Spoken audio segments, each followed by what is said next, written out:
Okay, we're calling the meeting to order 6:02 PM. The school committee may seek to convene open session and recess to executive session for discussion and or action regarding those items of business exempt from open meetings under Rhode Island General Law 42464 and A, discussion personnel job performance 2424 to 2025, 1 year only, employees, non-renewals, Rhode Island General Law 42465A1. B, discussion personnel job performance 2026 faculty and staff reduction, Rhode Island General Law 42465A1. And C, discussion investigation coach, Rhode Island General Law 42465A8. Individuals have been notified, including the right to have any discussion held in open session. I'll make a motion to convene in, to recess from open session and convene in executive session. Second. All right, we have a motion and a second. All in favor? Aye. Right, that motion passes.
Good evening. It is 7:01 and we're calling the meeting to order.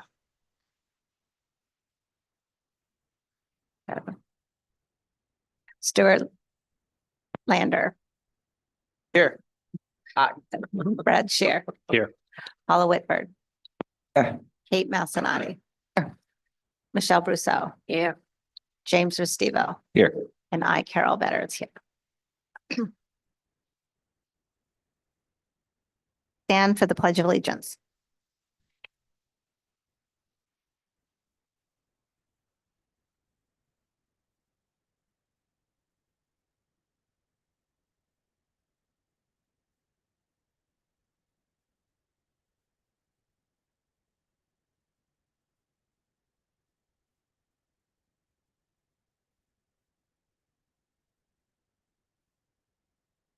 May I have a motion to seal the minutes of the executive session? Make a motion to seal the minutes of executive session. I'll second. All in favor? Aye. Motion passes. There were no votes taken during executive session.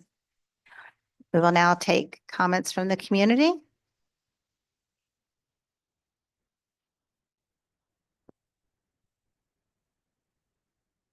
Oh, okay.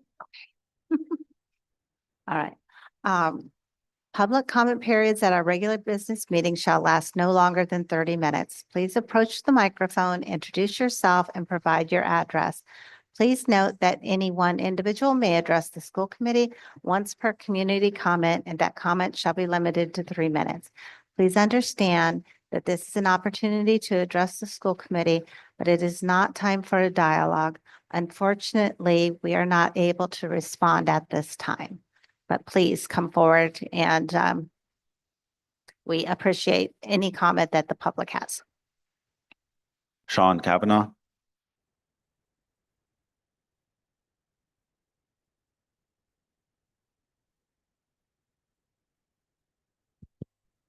Hello. Sean Kavanaugh, 654 Wardens Pond Road, Wakefield, Rhode Island.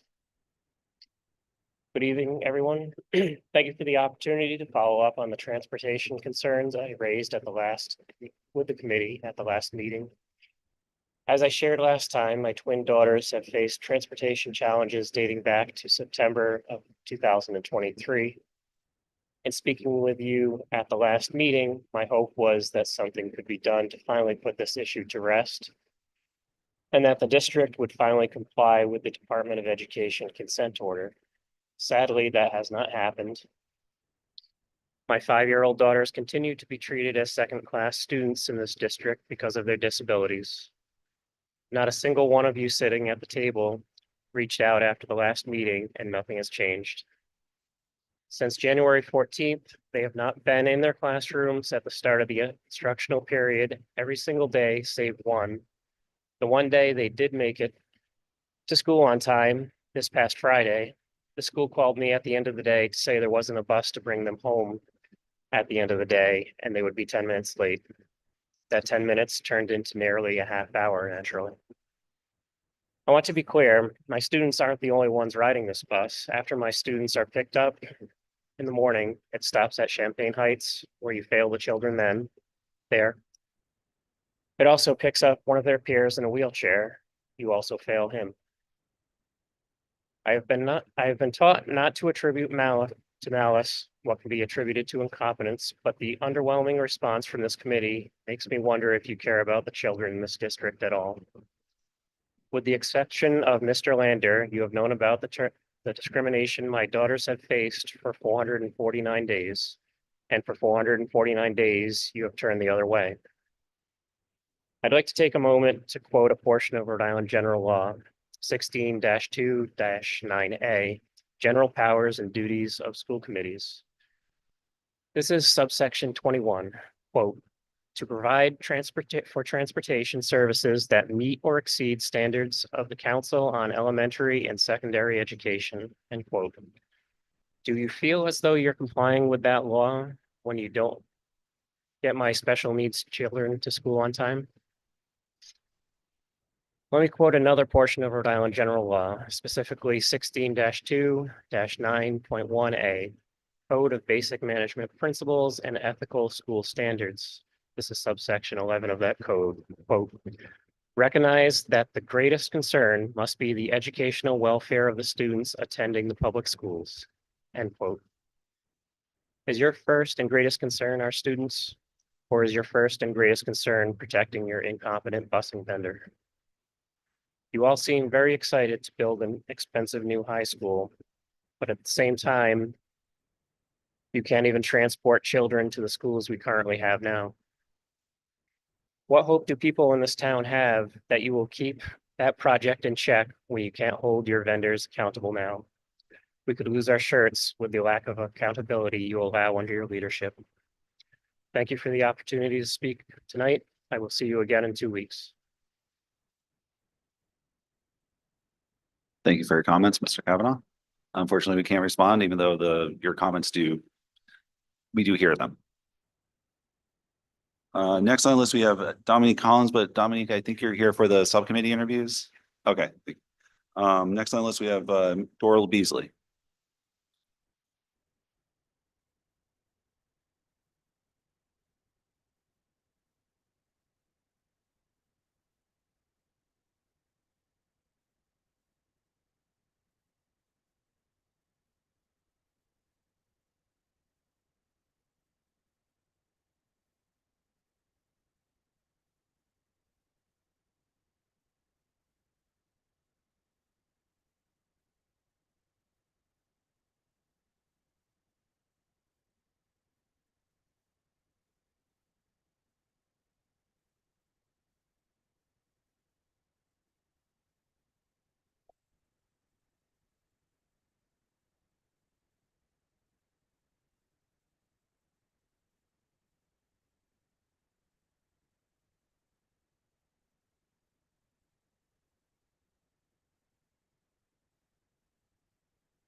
Um, I know it's a 3-minute time limit. I'm hoping that you might consider um, doing something that the town council is doing now, which is giving a, the public two opportunities to come up to the mic. The reason I'm saying this is because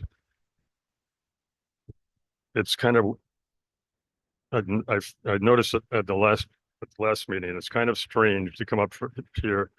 You know, I've looked at the agenda, I've looked at the documents, and I want to say stuff about them, but you haven't even talked about them yet. So I'm going to make this brief, this first part, and maybe you'll consider that I can come up after you talk about the budget, so I could come up for another couple minutes. Anyway, all right. So this I think you've seen something like this before.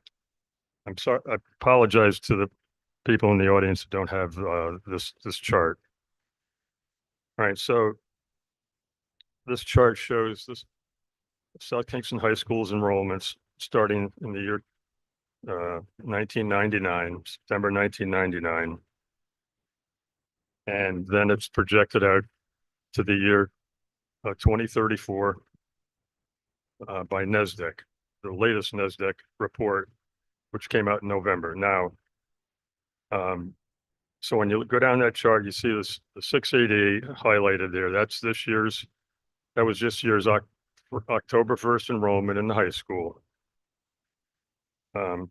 What's different with this chart is the two lines above it, the gray line and the orange line. What they are prior NESDEC projections. The one at the top, that's from 2018, so that's 6 years ago. And then the one below that is from 2021. That's the one that the school building committee used to project how many students will be in this new high school. So when you look at those two projections, the ones above the blue one, the latest one, what you notice is 3 years later, the projections are lower. So in other words, their 3-year projections, when you get to those 3 years, in this district over the last almost 2 decades, those numbers are lower. So when you look at the numbers at the end there for NESDEC's enrollment projections for the high school, so you're building a high school for 725 students. So the question is, how do you fill the high school if those numbers are in fact correct, or historically, they're apt to be lower. Now, I've heard many things recently at town hall meetings about affordable housing, because there's 2 or 3 things going on, affordable housing, some of which we haven't heard about, but the issue with affordable housing is only a specific percentage of those units and any of those supposedly affordable housing projects are market-based. So, the vast majority of those residences are at market, and the rest of them, the affordable ones, are only a percentage of the total. And we don't have any, we don't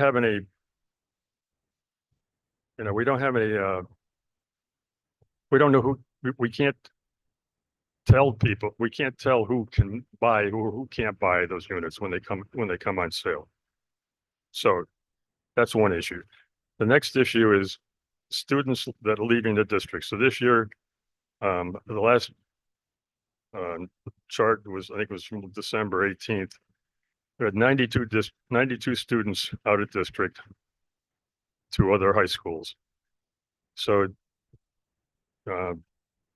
Studio Jade says, well, you can sort of count that maybe 75% of those students over a 4-year period would stay within the district. So instead of those 8th graders going to other high schools in the state, 75% of those, which would be 75% of 92 is 63.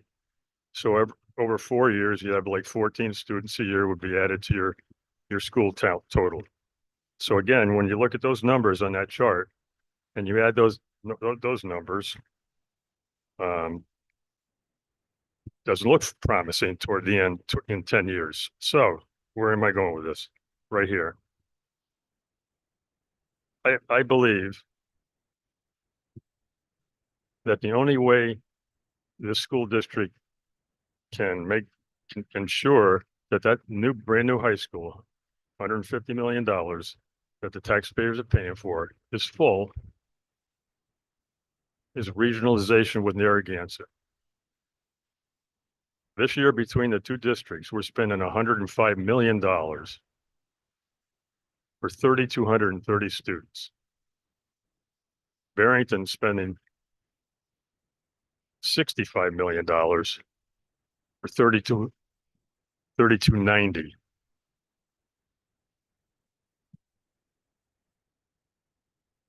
Between our 2 districts, Narragansett and us, we have 5.4 students per employee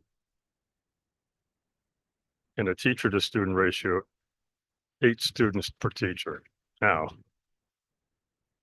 that's why our 2 school districts have the highest cost per student in the state of Rhode Island for K-12 districts. I'm not expecting you to jump on this bandwagon, but here's what I'm asking. That school has to be filled. Has to be filled. So I hope that you'll consider over the next year or so, as this project goes on and you're getting closer to the thing opening, that you set up a committee and see if you can start the conversation, even if it's just within our own selves, because I don't believe that there's another viable alternative going forward. Thank you, Mr. Beasley.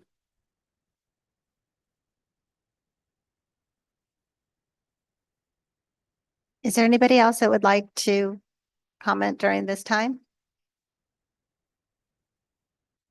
Then we will close public comment.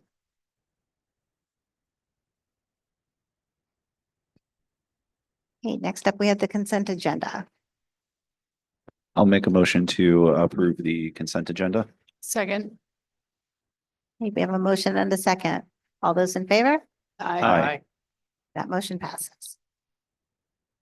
All right, superintendent report. I'll turn it over to Mr. Pedraza. Thank you, Madam Chair.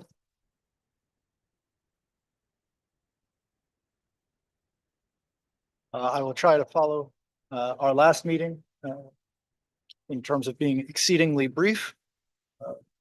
You have a presentation for me?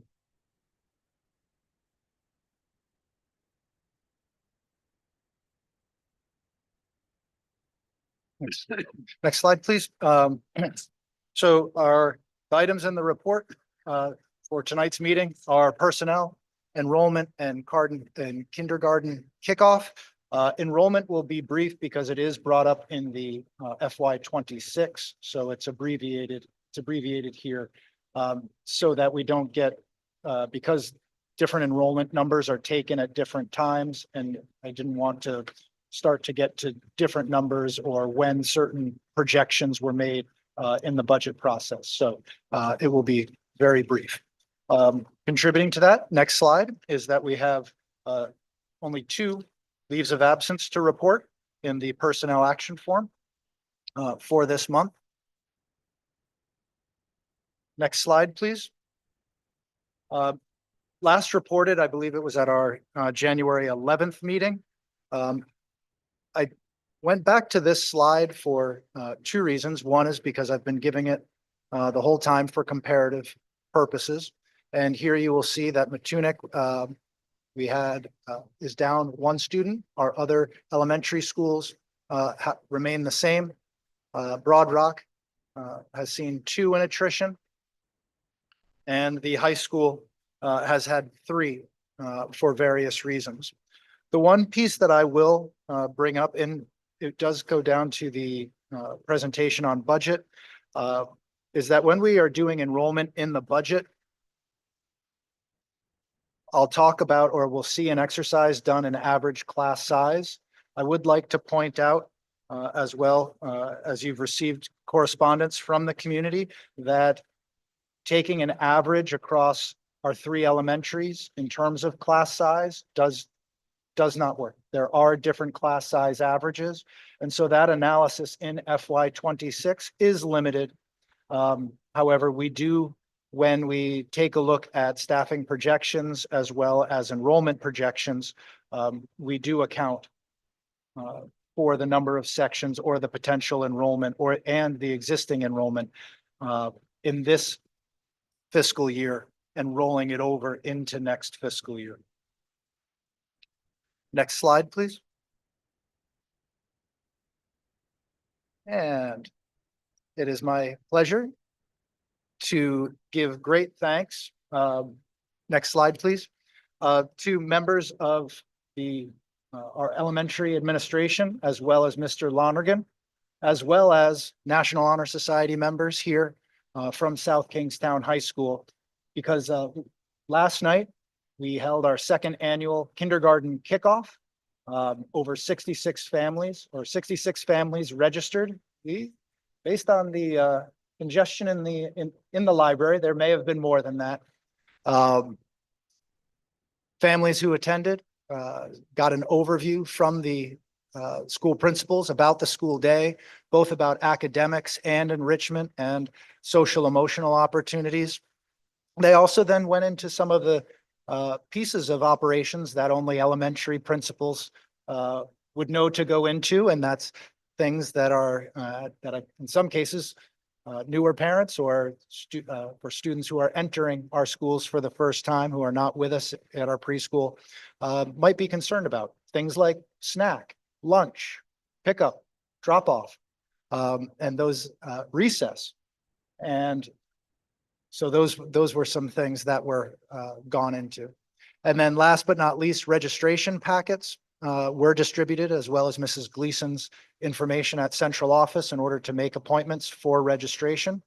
I'll also highlight for the committee that currently at the at our subcommittee meeting, we're taking a look at our registration process and taking a look at the necessity or lack thereof to have a notary so that we can speed up the process. Currently in our registration and enrollment process, it does require a notary, and this can kind of bog things down. And so we're looking, and we've discussed with council previously that that is something that was recommended in the past, but is not something that is required. The most amazing piece for me, even though I have an ear infection and this side hurts, both sides of my face hurt as I was there, because there was a photo booth, or not a photo, but a photo backdrop. And so we were welcoming in the class of 2038. And to see the students holding up their sign, proud kindergartner with parents, and all I could think about was they don't know how quickly that's going to come back up and be like, oh my gosh, you know, I remember when you were that big, or hi son, hi daughter, I remember when you were that big. And so just to see the joy on our students' faces, it was fantastic, and it was a great thing to be a part of. And again, my sincere thanks go out to our building principals, Mr. Lonigan, as well as our volunteers, as well as to the community members who were able to attend. And actually, I got to talk to Mr. Lonigan to get some bracelets and maybe some crayons that were left over. But with that, that concludes this week's report. I'm happy to field any questions. Any questions for the superintendent? All right. Can I have a motion to accept the superintendent's report? I'll make a motion to accept the superintendent's report. I'll second. All those in favor? Aye. That motion passes.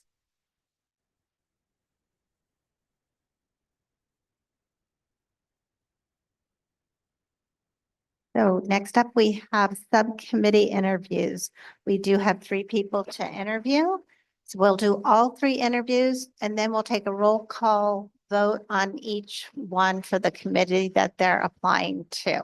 So first up, we have Elizabeth Messier for the Budget and Finance Subcommittee.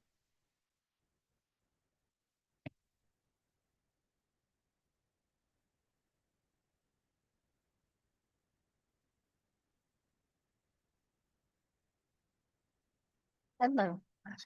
But Yeah, okay. So we have a few questions, and we did notice that our questions overlap. So if you feel like you've already answered something, you can say, well, I think I just answered that, because our questions they overlap. Okay, tell us about your connection and involvement in the school community and greater town community. Sure. So my daughter Emma is in 3rd grade and my son Charlie is in kindergarten, both at Matunic. We moved to South Kingstown in 2021 from Attleboro, Massachusetts, and I've served on the budget subcommittee for about 2 years. All right, tell us about your interpersonal skills, specifically being approachable, visible, collaborative, and experienced at drawing diverse communities into the conversation. So I am the CFO currently of Waterston Terminal Services and ProvPort at the Port of Providence. So currently we're undergoing a 30-year master plan process, and through that, we have had to do a lot of outreach with a very diverse community. That plan covers a large tract of waterfront land in South Providence, so there's a lot of diverse opinions, as you can probably imagine. And so I've had over the past year or so a lot of experience sort of calling all those opinions and making sure that every voice feels heard throughout that process, and making sure everybody gets the feedback that they're wanting.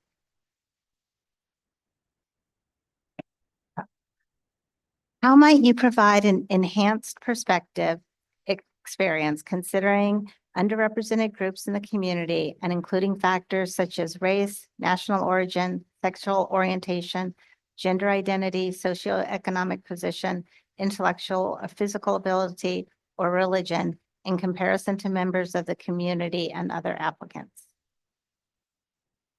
Well, I'm a female in an executive role, which is still a little bit rare these days, but I also understand that I have privilege as a white woman from a middle class background.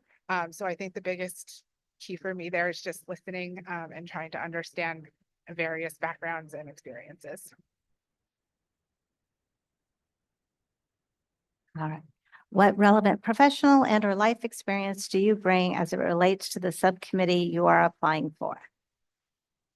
So I've worked previously for 12 years at a Big Four accounting firm, and I've been the controller and then now CFO at Waterson Terminal Services for 2 years.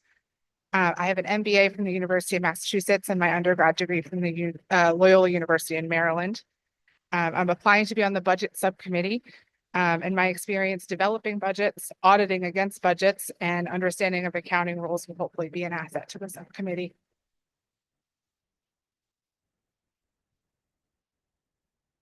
Great. And last question, what is your motivation reason for seeking out the opportunity to be involved in the subcommittee? Sure. So I'm a mom of 2 young kids in the school district, and I'm interested in helping any way I can. So much.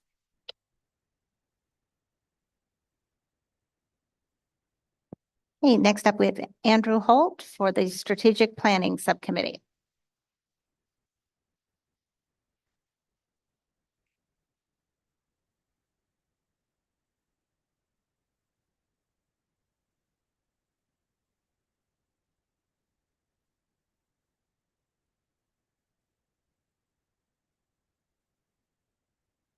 Welcome, Andrew. Hi. Keep going. All right. Tell us about your connection and involvement in the school community and greater town community. Sure, yep. First, my family, my 3 children are currently enrolled in South Kingstown schools. I've got 2 at Matunic Elementary and 1 at Broad Rock. I am a T-ball coach for South Kingstown Little League. I'm on the Economic Development Committee for South Kingstown, co-president of SK United, which is a nonprofit organization that has been called to action the last couple of years to help support the school district. And yeah, grew up spending my summers here. My parents now live here. My family and I moved here permanently back in 2020.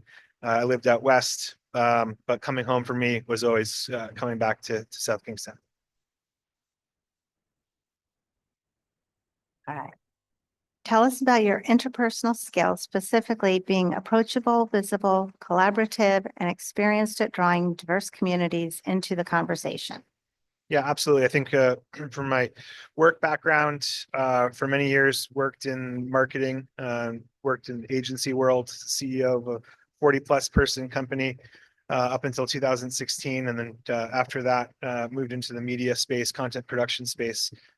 So I've worked with large groups of people on projects, strategic initiatives, worked with a really diverse group of people and diverse group of thinkers and doers, and have been in a leadership role in many different capacities across those organizations and projects.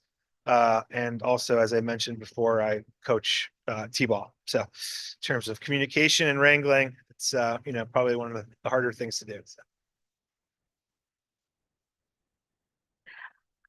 How might you provide an enhanced perspective or experience considering underrepresented groups in the community, including factors such as race, national origin, sexual orientation, gender identity, socioeconomic position, intellectual or physical ability, or religion in comparison to members of the community and other applicants?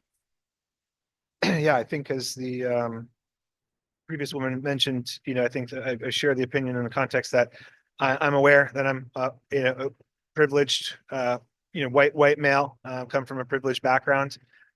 So I enter these conversations and sit at these tables in awareness of that, and look to listen and learn, and try to find the ways to connect with community that might not have a similar background as I do. As it pertains to learning, from a very young age was identified as having learning disabilities, dyslexia and ADD. And so I'm very much aware of what that means and how that impacts school environments and how that impacts participation and everything else in schools. So I think that's always top of mind for me. Yeah.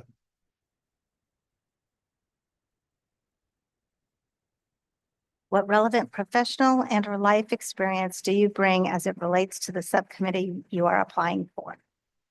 Yeah, I mean, think first and foremost, being a father of three kids has been an eye-opening process for me. I think 10, sort of, I guess at this point, 15, 16 years ago, I would never have thought I'd be standing here, fully participating at this level within the school committee. I think having those kids and seeing them and seeing how they're interacting and how important the schools are for them has pulled me in.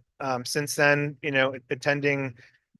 frequently attending town council meetings, school committee meetings, continue to realize that voices matter and showing up matters, and organizing the community matters. And a lot of this, if not a big majority of this, happens locally, and how important it is to participate. In terms of kind of overall work experiences, I think I've got a background in storytelling and also a background in strategy. And I bring up the storytelling component because I think it's incredibly important to have a strategy and a plan to rally behind and to rally the community behind, to gain momentum and to be able to call on that, when things are, being called into question. I think the last couple of years, there's been a lot called into question and a lot of risks as it pertains to the high school and to budgets. We spent a lot of time defending the school and why it's valuable and what the school does and what the administration does, where I'd prefer to be focusing on a strategy and a multi-year plan that we can rally people behind and get excitement to grow rather than continuing to defend status quo. So that's a really important reason why I'm here and want to be able to help. And lastly, what is your motivation or reason for seeking out the opportunity to be involved in the subcommittee? Yes, I mean, I think I answered that a little bit in the last question, but I'll finish it off by saying, I think for me, it's incredibly important to be able to speak in strategic terms and to be moving forward and looking at opportunities to grow. Obviously, doing that within a fiscally responsible fashion. As I mentioned, I'm on the Economic Development Committee. A lot of my motivation for being on that committee is to make sure that the whole town is growing and growing effectively and in a sustainable way. And so looking at ways in which the school can continue to improve and be better for the students and faculty and the administration, but also for the town and how the town can continue to afford it. And looking at that from a strategic perspective and having a plan that people can rally behind is really important to me. Thank you so much. Yeah, thank you all.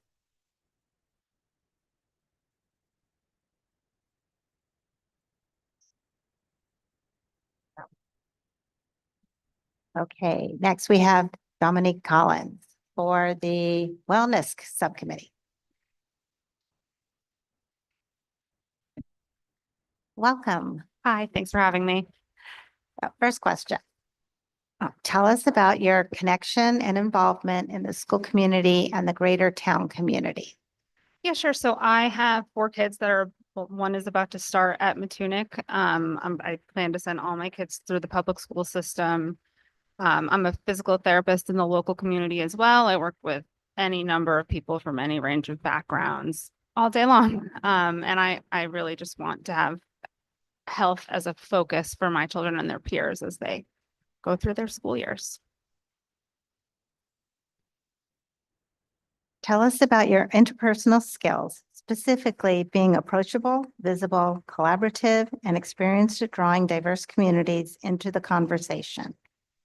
Yeah, sure. So from an outreach approachability standpoint, I cut my teeth in sales, in corporate sales for the first 5 years of my career. I have experience speaking to people in the highest levels of commercial banking to the lowest levels of anywhere.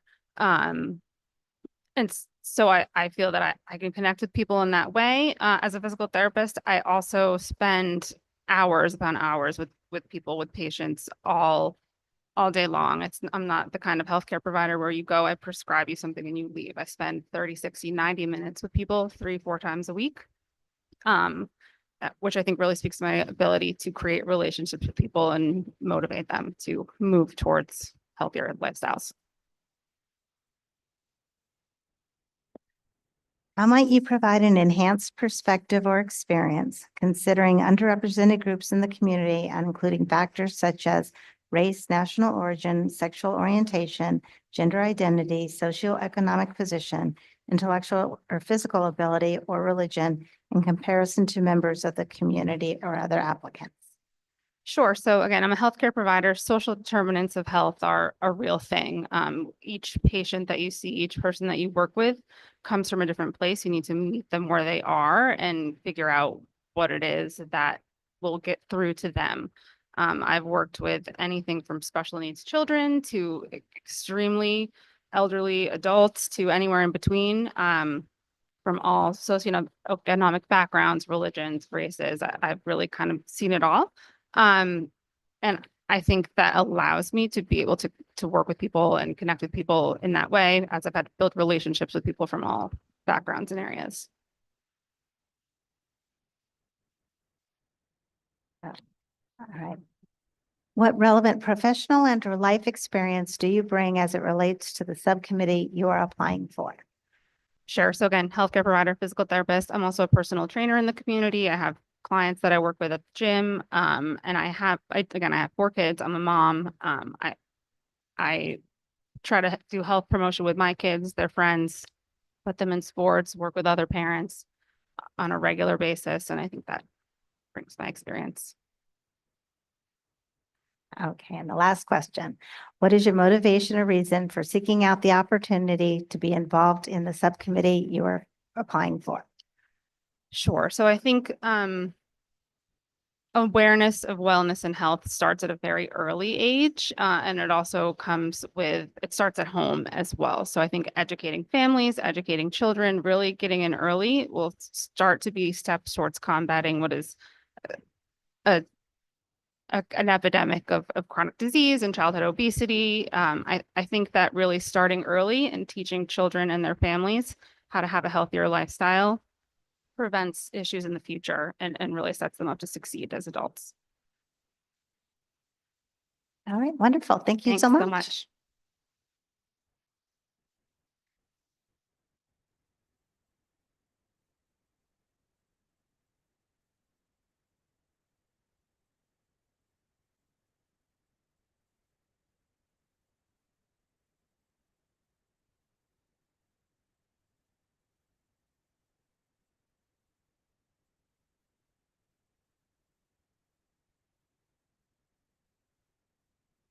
All right, so we have 3 openings on these 3 committees, and we're very fortunate to have such wonderful applicants. But by our charter, we do need to take a roll call vote. So just go down the line for a vote on each one of these. First, we have Elizabeth Messier for Budget and Finance.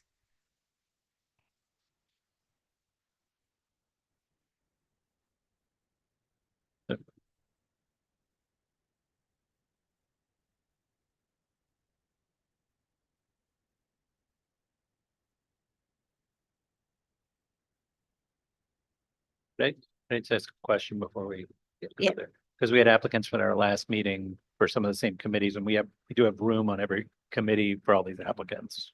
Right, so we're not making a choice between someone from the No, last meeting. we have open spots on all 3 committees and 1 applicant for each spot. So, but we will take a motion in a second and then a roll call vote. I'll make a motion to appoint Ms. Messier to the Budget and Finance Subcommittee. Second. All right. Stuart, Approve. Aye. Aye. and I. Sorry. I'll make a motion to appoint Andrew Holt to the Strategic Planning Subcommittee. Sue. Aye. I need a second. We need a second. Oh, second. Okay. That's what I meant. Stuart, Now aye. Aye. Aye. Aye. Aye. Aye. And I'll make a motion to appoint Dominique Collins to the Wellness Subcommittee. I'll second it Right. and approve. Aye. Aye. Aye. Aye. So thank you, all of you. We really appreciate you being able to serve on these subcommittees. We appreciate your willingness to serve. It means a lot to us. So thank you so much.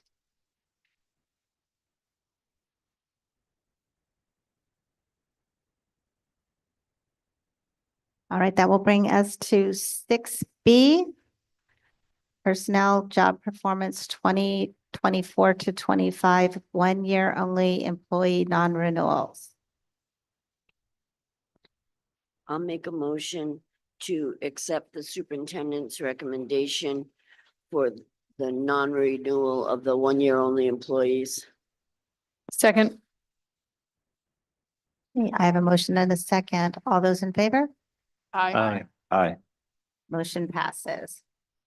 Okay, that brings us to 6C, discussion action approval for superintendent to appoint an independent investigator for the coach matter.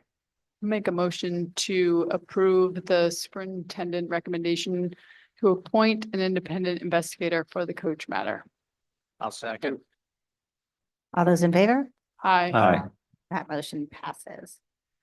So that would bring us to 6D, the discussion action policy number 5435, new arrest disclosure policy, the first read. I'm going to turn it over to James.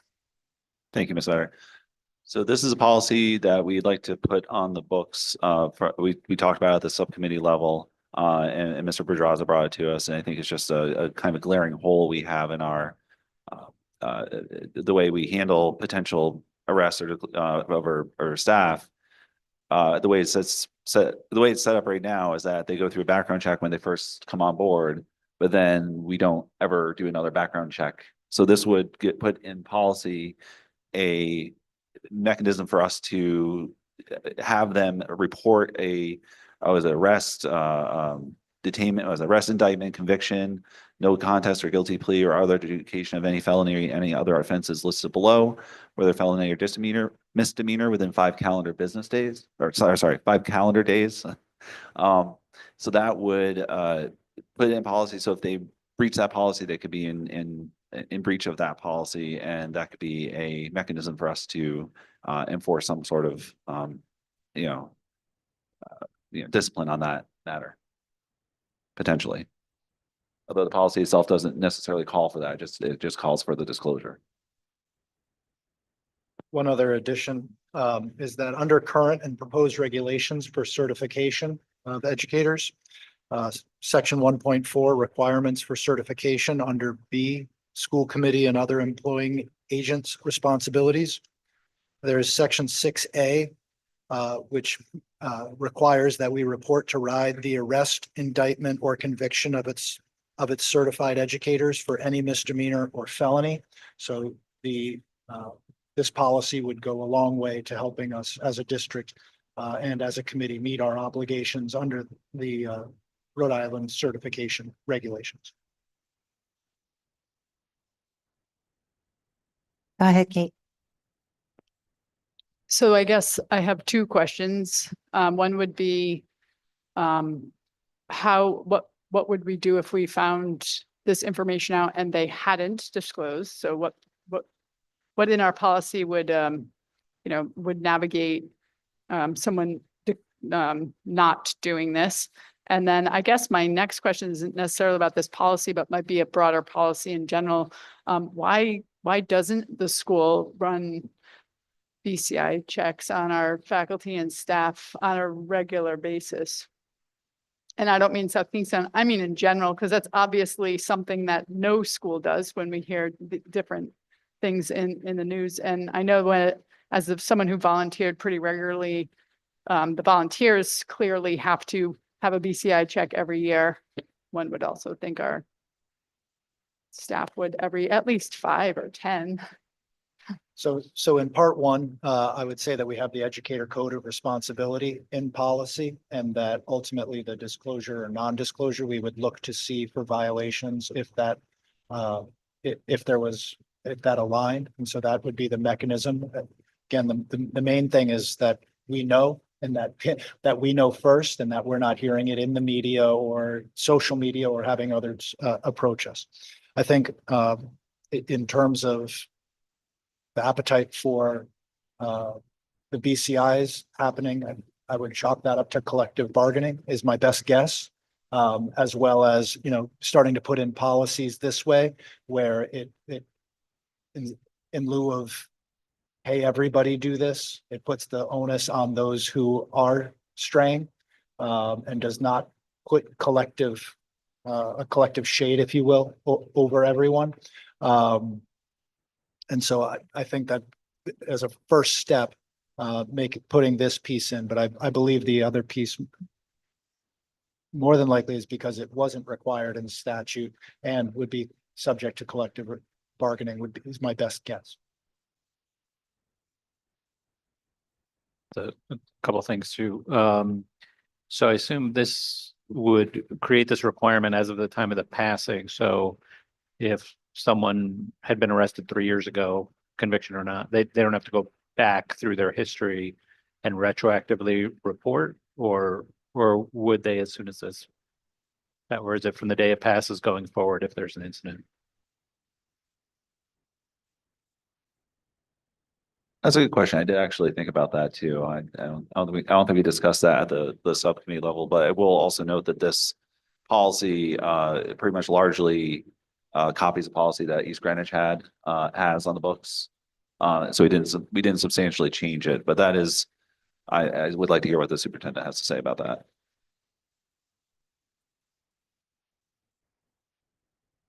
So in terms of going back, so part of me says that in terms of certification, and that would individuals be able to continue to get their certification, that's more of a wonder. I do, in terms of placing that onto, how far do we go back, onto what and onto whom, is not something that we've contemplated at this point.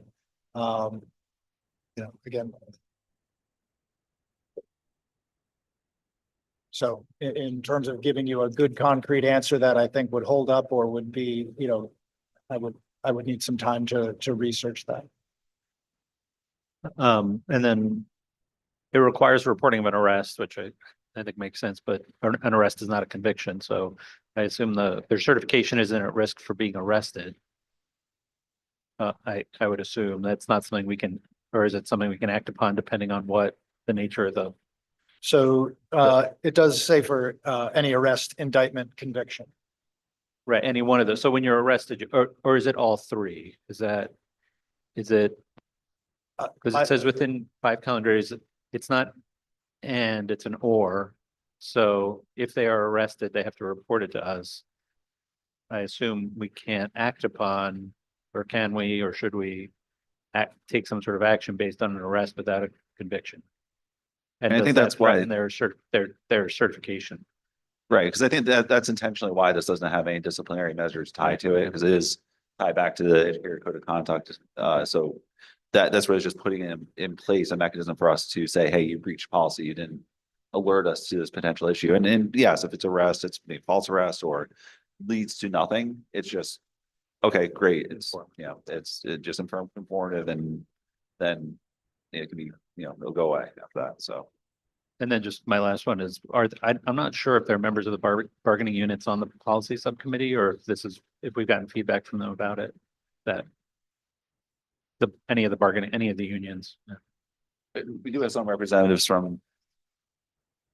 Right. So this is their opportunity to comment, I guess, but I don't know if they have representation on the policy subcommittee or not. Yeah, a couple of them are on there as community members, but they are also teachers in our system. Thank you.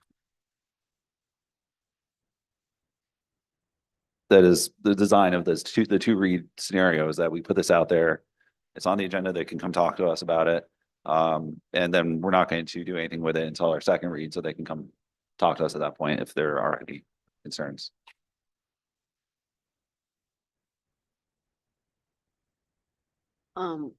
That last group of activities, and it's a horrible word to use for this. It doesn't matter if they occur on school grounds or during school time or not. Am I reading that correctly? Or this last group, the crimes involving moral turpitude, including the following. So there's That'd be correct. no indication there that they had to occur on school time, school grounds, school activities. And I'm wondering if that means that it's anytime. That's the way I read it. That's the way I read it.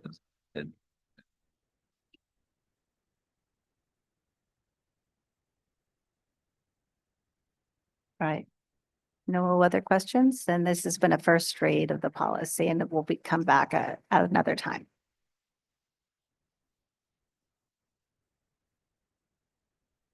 Okay, then we have 6E. The revision in the school year 2024-25 annual school calendar. So I will turn that over to Mr. Pedraza. So this is this year's calendar, and we need to update this year's calendar based on the cancellation of school last week, which pushes our last day of school and now from the 20th to the 23rd of June. And that is this basically all you're approving here. Something that we, again, this body needs to make sure that our calendar is constantly active and posted. And because that was not a state of emergency declared by the state of Rhode Island, it is something that we will need to make up. I'll make a motion to approve the revision to school year 2024-2025 annual school calendar. And Hey, we have a motion and a second. Is there any discussion? All those in favor? Aye. Aye. That motion passes.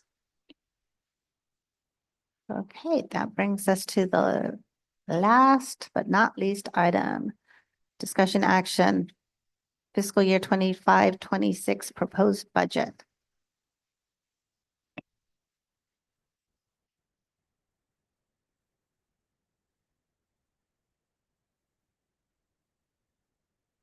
Before we begin, I just want to say, I know we're going to have a lot of questions. So once Mr. Kilpatrick has given his presentation, I think we'll just start with Mr. Lander and everybody will have a turn to ask all of their questions. So, and with that, I will turn it over to Ryan. Good evening, Madam Chair, members of the committee. So Superintendent Pedraza and myself will be tag teaming this presentation. So I'm actually going to kick it over to him to start it off, and then about a third of the way through, I'll jump in with the fiscal discussion. So. Thank you. It's my pleasure to present this or next year's proposed budget for your consideration this evening. Next slide. My thanks go out to all of the budget owners, whether that be principals, their assistant principals, coordinators, Mr. Seeger, those school improvement teams members who helped craft or helped to shape the submissions by the budget owners to Mr. Kilpatrick and myself. In terms of this presentation this evening, I'd like to briefly go over strengths, weaknesses, opportunities, and some threats that the district currently faces that can influence or influences our FY26 proposal. We'll talk a little bit about the process by which we created next year's budget. We must always talk about enrollment. Unfortunately, due to declining enrollment, we must also talk about reductions. We have 3 proposals for the committee's consideration tonight. Some that involve fund balance. So we'll talk generally about fund balance as well as the proposed or the role that it can or cannot take in FY26. We'll then make an opportunity to go through UCOA lines and go through budget summaries, and we'll be able to get as micro or as macro as you'd like to get. And then make sure we have time for questions and answers. And then ultimately, because our budget proposal is due to the town council by February 14th, we'll accept discussion motions and vote, or we are hoping for one tonight, because if not, we've got to file an agenda first thing tomorrow morning. So without further ado, next slide, please. It is my absolute pleasure to highlight strengths both that may have been ongoing from multiple school years or may have just occurred last school year or this school year. It's my pleasure to report that we have a full administrative leadership team in the district for the first time since 2018. We have no temporary positions currently in administration. Although we have some fluctuations in our grades and in our enrollment reports, for the most part, we're not getting to fluctuations that would say, oh, we shouldn't have opened that section, or, oh, we need to reopen another one. So we are fairly predictable at this time. The school and field construction continues to make progress, and kudos to the building committee and everyone who's doing work there. And also, in terms of the work that we've done in our last meeting and meetings prior, as well as this meeting, I think it is a wonderful success to highlight that we now have community representation, in many cases, new voices and returning voices to the subcommittees in accordance with the bylaws.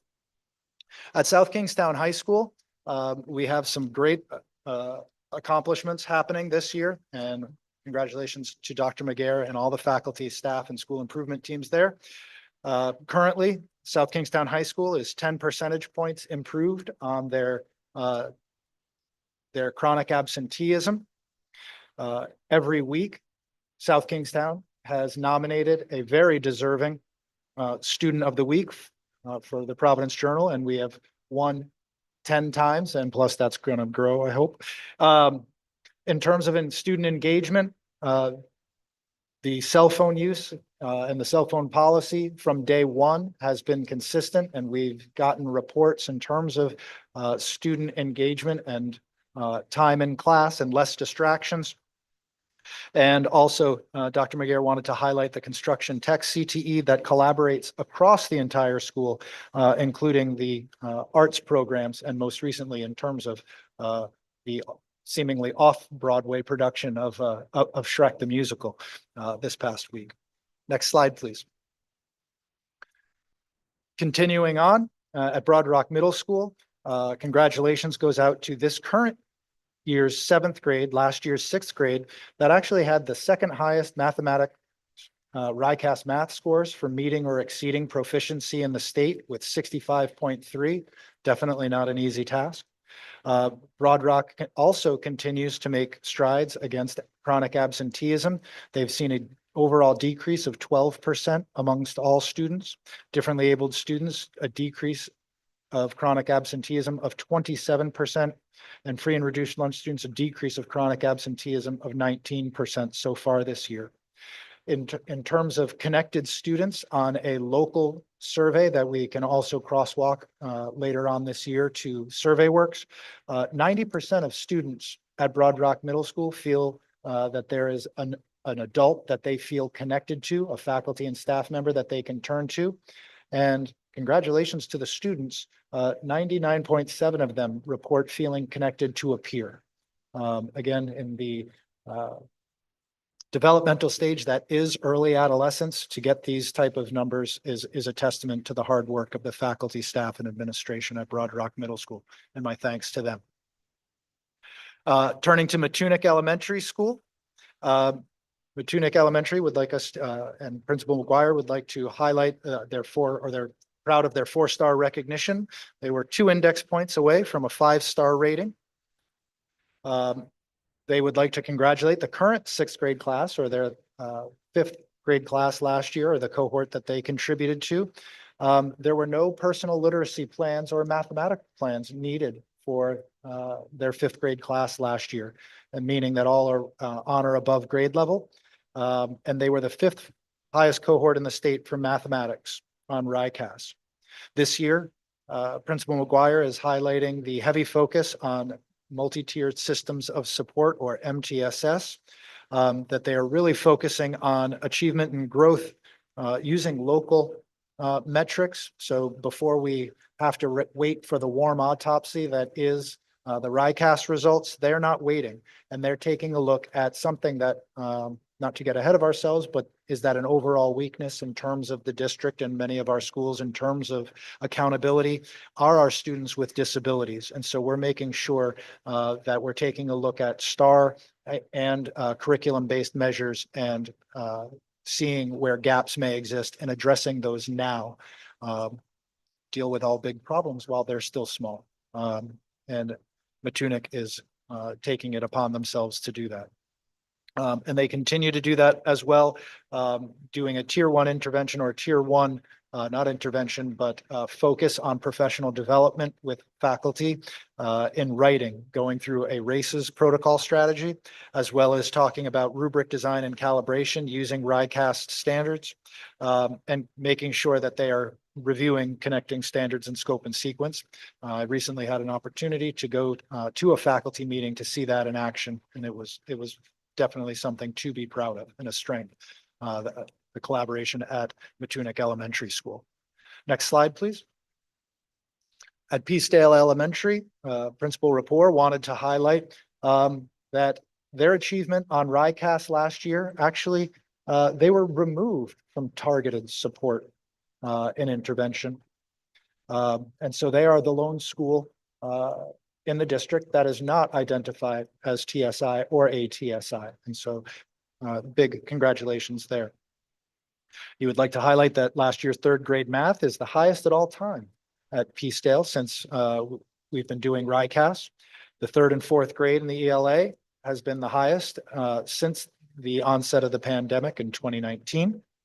And he wanted to highlight that the transitions for kindergarten and pre-K, as Peacedale houses our pre-K, is that there's been an attention focus to dealing with the whole student and seeing the whole child and making sure that that is it's not just about ELA or math, but it's about the entire student.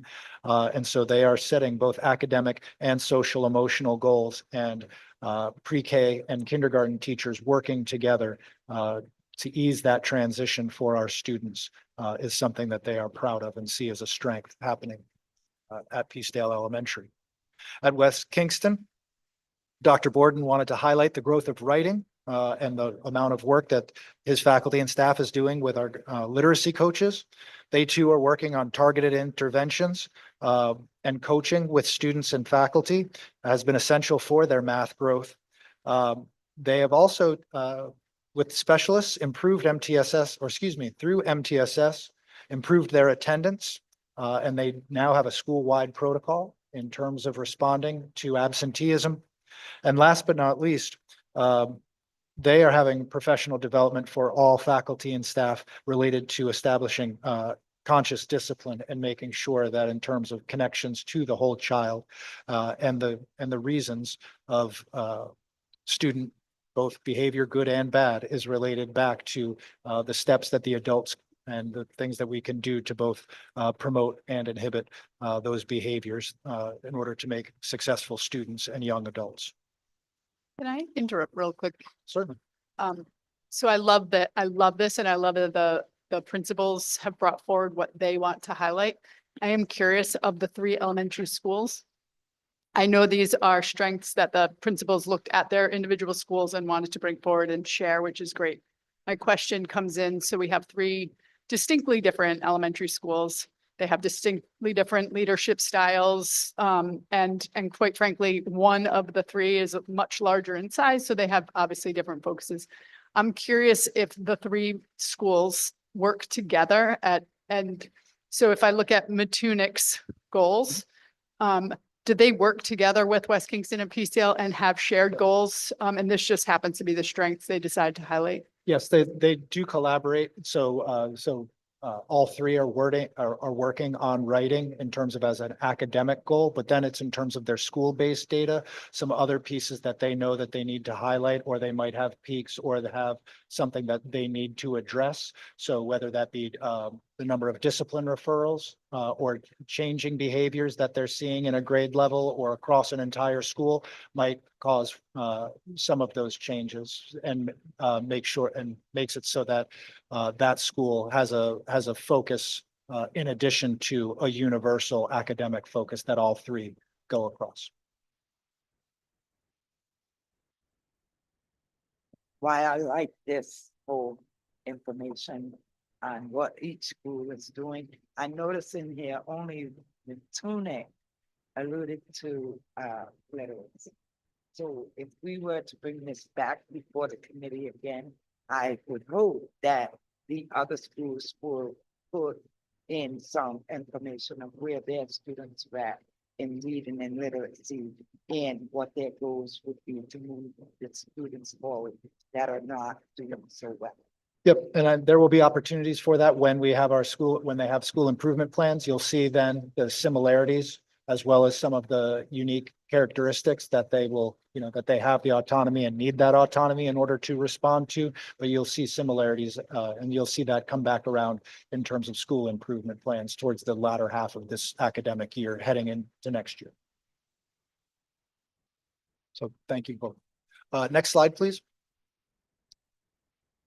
In terms of athletics at the high school, Mr. Lynch wanted to highlight the individual state champion who came in front of this committee not too long ago. Congratulations to Alexa Clark for the second consecutive year, as well as our football team for the state champ Division II. We had all state selections in tennis for the fall for tennis, football, girls volleyball, boys soccer, and every sport so far has qualified for postseason play, and including some of the winter sports are already starting to qualify. And we have wrestling Division II regular season champions. And Mr. Lynch continues to be excited, as well as the development and planning for the new athletic complex at Curtis Corner. Next slide, please. I wish to some extent that we would, this were a WSOT presentation, because after hearing those good things, I don't like to bring us down. However, we do have a district-wide area of weakness and an area of growth that we have. As I alluded to, 4 out of our 5 schools and the district as a whole qualifies on our for students with disabilities in terms of achievement because of the size of the achievement gap.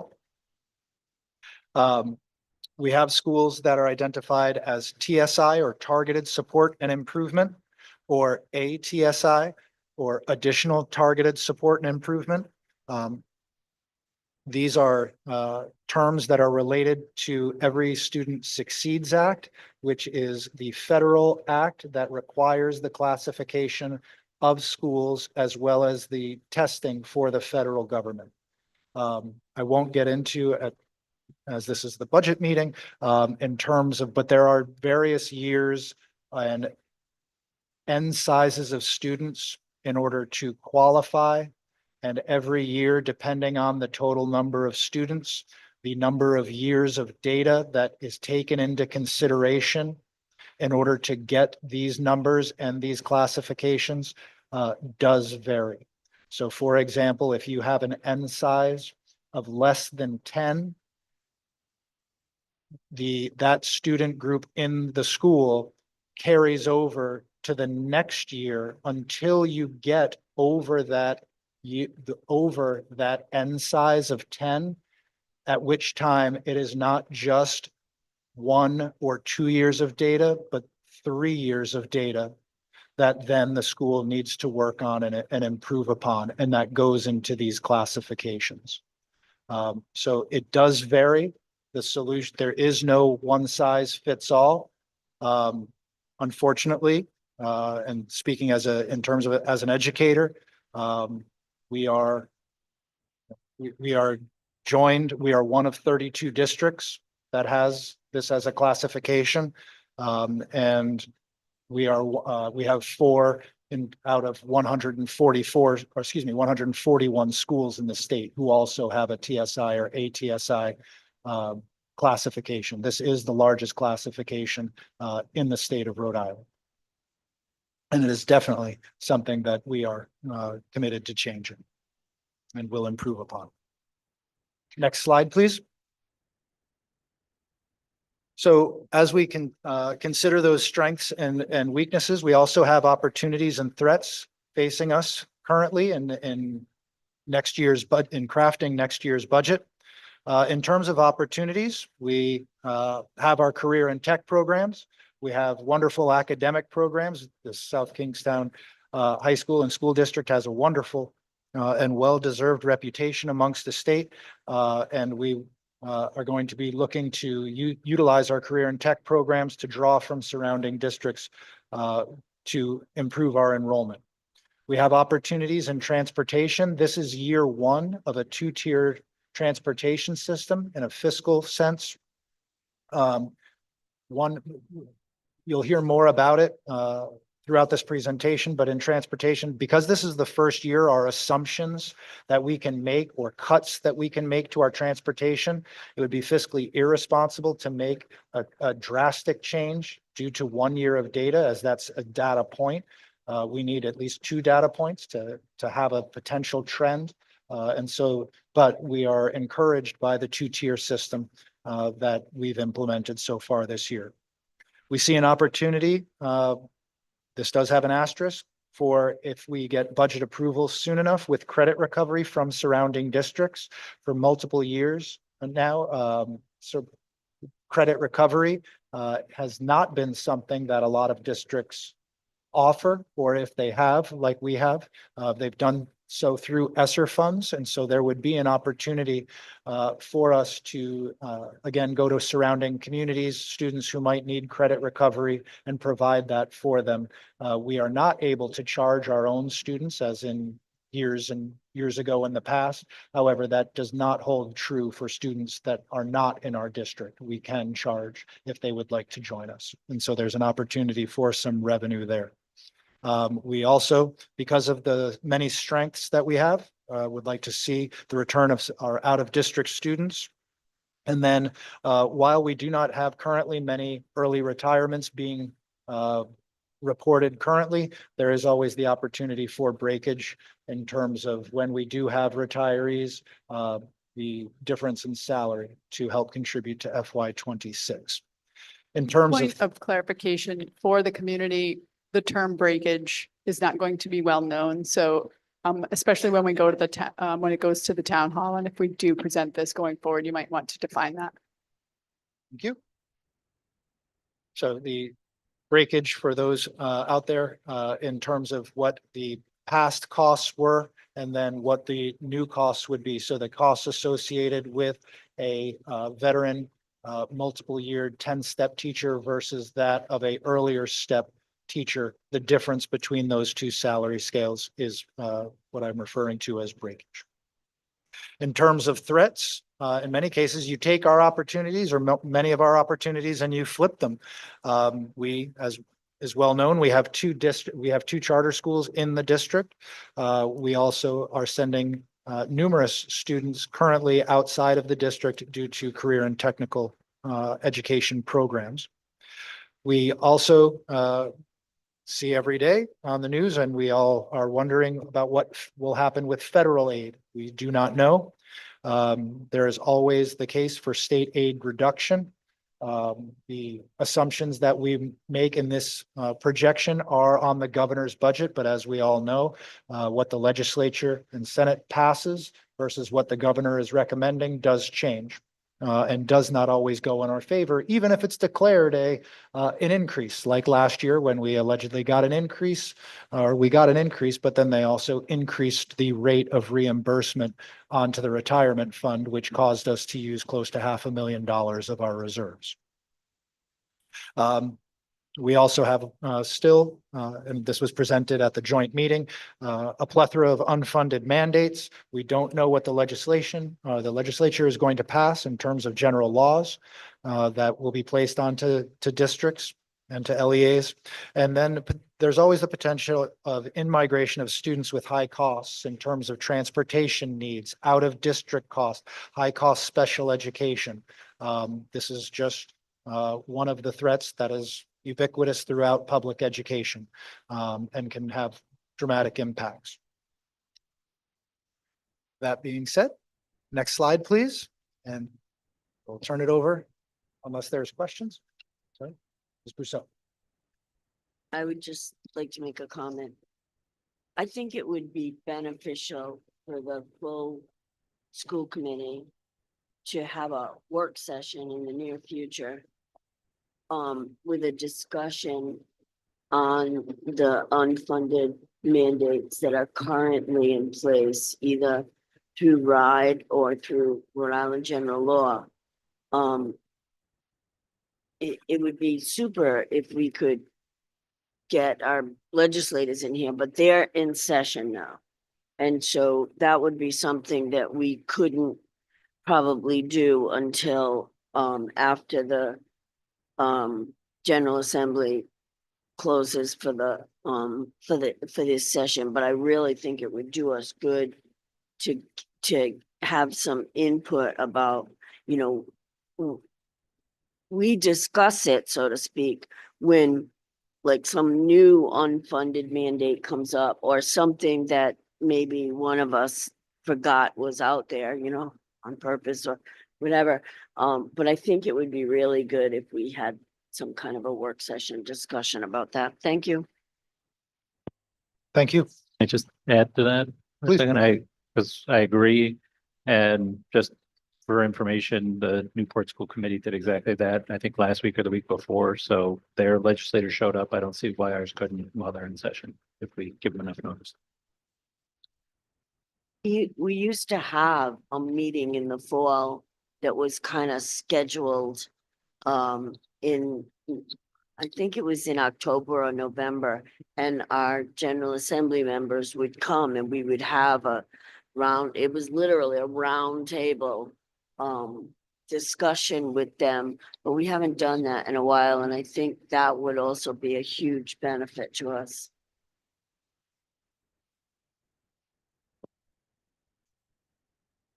All right, transitioning into our fiscal discussion here. So our process for crafting the fiscal 26 budget was essentially, how can we do this year, next year, given next year's fiscal constraints? Call that our thesis. So moving to the next slide, slide 10. So looking at our assumptions here, starting at the top with our contractual increases. First, we have our collective bargaining increases. We have our NEASK union, that's our teachers union, scheduled for a 2.5% salary increase. We have our SKESP union, that's our paraprofessionals and clerical staff at 2.25%. And then lastly, we have our Council 94 union, which is our custodians and maintenance union. The current budget assumption is at 2.25% increase, but that is still to be determined because we have to negotiate with that union as their contract expires June 30th this year. Below that, we have administration. We're anticipating essentially a 2% increase for administrative staff, which is consistent with prior years. And then we have a contractual increase on our transportation contract with Ocean State Transit at 4%. And this next school year will be the last year of that contract. Dropping down to our benefit assumptions here, we have our health and dental premium increases at about 8% for both of those. And those are provided by the Rhode Island Interlocal Risk Management Trust, which is our insurance carrier. And just a note on dental, they did say that that amount could actually be in the low double digits. But just for brevity's sake, we just did 8% for both. And then looking at the employee retirement system of Rhode Island. So the proposed rates as of right now posted on the website are lower than the current local rates, and federal rates are slightly higher than the current federal rates. So I budgeted for those rates as well. Okay, moving to slide 11. Continuing to look at our assumptions here, when we consider enrollment, we just plugged our NESDEC projection for kindergarten, which is at about 127 students. For all the other grades, we simply rolled over the current school year into the next school year. So just move the cohorts forward. And then for out-of-district students, we're anticipating at least at this current moment, the same number of students, which is at 226 students, and that includes our out-of-district CTE and charter school students, and it does not include our outplaced special education students. So we actually came in significantly under budget in that category this year. So looking at the way those cohorts will move next year, for now, it's safe to assume the same number. And we'll see if new information arises, we'll revise that as necessary. Looking at our state aid. So the governor's proposed budget was issued back in January 16th. And we have a proposed reduction of about $186,000. So a total of $5.82 million in state aid. And then below that, we have our federal. So for fiscal year 2025, we have about $1.7 million in federal aid, and that includes our consolidated resource planning. That's what CRP stands for. And that's our IDEA, Part B and preschool and all our title funds. And then also our Perkins CTE funds. Again, as Superintendent Pedraza alluded to, it's kind of up in the air for federal aid next year. We're really not sure what that's going to look like, but my assumption in building this budget was essentially we'll have less carry forward. So what that means is basically less funds that were unspent from a prior fiscal year. So our carry forward should shrink, and then our allocations we're expecting to be probably a little bit lower than they currently are. And then again, just looking at transportation, it'll be year 2 of our 2-tier system. Our current payables right now are coming in under budget, so that's a positive trend, but just want to be conservative with that, make sure we don't under budget. Questions here? Very good. All right, so next slide 12. Based on all these assumptions, to do this year and next year's fiscal conditions amounts to a net increase, we'll call it, of $2.4 million. And just to clarify, this is the net impact of lost revenue and increased expenditures. So it's not just increased expenditures. So it's both sides of the equation. And so essentially, as we progress through this presentation, I'm going to show you how we're going to balance the budget. But quickly, just going to take a quick detour into enrollment. So I'm going to hand it back briefly to Superintendent Pedraza, and then we'll get back into the fiscal side. So again, enrollment is going to be the driver in many of these, both in terms of what we're able, where we need to have faculty and staff, as well as in terms of the funding formula. The funding formula, as you all know, is set by the number of students. However, it is more heavily weighted towards elementary enrollment. And unfortunately, that's currently where we're also seeing that drop. This is our current enrollment. Again, a different way to look at what was given to you earlier today. And here again, that last column of average class size. Again, this is where it can be deceptive. So for example, that average class size of kindergarten of 19.7, that does not hold true when we go to each school. So West Kingston with 20, has an average class size of 23, where each school. So again, it's an exercise that we go to also to compare where we really to go with the next year's slide and go, okay, where are we at with an average? If we were to take this year's sections, what's our average? And then if we were to make any changes, what would the potential change to the overall system be? And are we with, are we disproportionately increasing in some areas more than others? So next slide, please. In the first column, in terms of the number of students, I would just like to highlight, because it was brought up earlier, that both kindergarten and pre-K, those numbers are set by NESDEC. Those are the assumptions that we took in. So while we're doing our kindergarten kickoff and registration, those are not hard and fast numbers. And so that's where we're coming. In terms of the other, as we go across and take a look at the different schools, the highlighted in pink is where we have a difference of sections. Generally on here, that is because the cohort, once it rolls over, so when the grade 1 goes up to grade 2, where there were 3 sections, there were in the grade 2, the grade 1 was only 2 sections, and they're coming up. And so the total number of sections change from this year to next year based on enrollment are highlighted there. At the very end, you can see the approximate class size change based on whether in some cases in terms of kindergarten, the same number of sections holds true from this year to next year. Or in terms of grade 2 going across where we see West Kingston going from 3 to 2 in that grade 2. You see the average class size and there's the comparison, so you don't have to be going back and forth.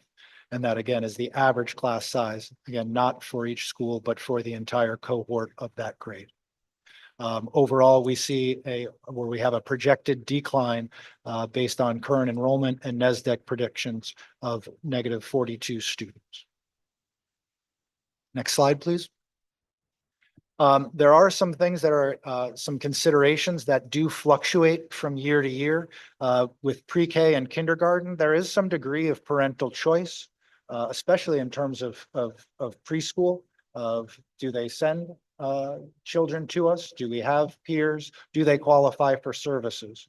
Also, in terms of kindergarten for state law, the age in which students must enroll, did they attend an accredited preschool the year prior or not, might determine when students come in or when they enroll. Are they enrolling as kindergartners or are they enrolling as preschool or first graders?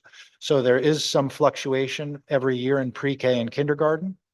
I'd also like to highlight that in grade 6, there's often a unknown spike, as we do have a charter school in district that I believe ends at 5th grade. And so we often see, as well as some private schools that are elementary only and don't have middle school programs, we often see we can see an increase due to an in-migration of students returning. In grades 9 tends to be the biggest fluctuation, where we have in-migration for students who are coming back from charter schools and or private schools that don't have high schools. But we also see a significant out-migration due to private schools, whether that be locally or throughout the state, as well as the aforementioned out-of-district CTE programs.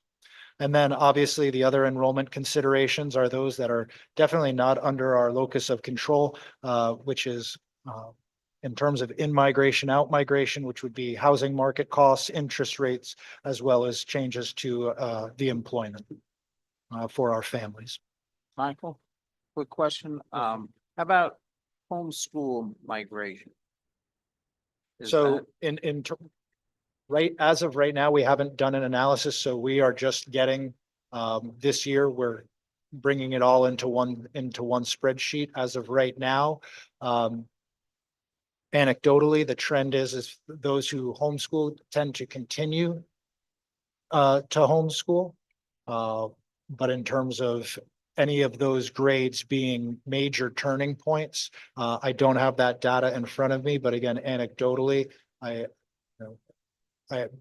going to start to track that, but I couldn't answer if there was a trend. If so, I'm not aware of it. Do you know of any trends in other schools, systems, any districts? Is that something that others track? I don't know. I mean, folks are tracking it in terms of the it is much higher than it was pre-pandemic. But it does seem to have stabilized somewhat based on in my conversations with colleagues. But again, that's anecdotal at this time. Please. There's also a trend nationwide that's followed that same line. Do the homeschool students participating at home, does that impact our budget? Are they considered, is it like if a child goes to another school and the money follows the child, does it have the same impact with our homeschool kids, or is it, they're still counted as our? Yeah, that's a great question. There's the only financial impact that I'm aware of is the non-public textbook rental, non-public textbooks, essentially, that they're entitled to. Yeah, additionally, when they're not associated with the district, they wouldn't be going forward in terms of the funding formula. In terms of participation in extracurriculars, currently we do. allow participation in extracurriculars and athletics. So those are students that are unaccounted for, and especially since they're not in our enrollment numbers. But so our programs and extracurricular opportunities that essentially go unfunded because we don't know of their level of participation.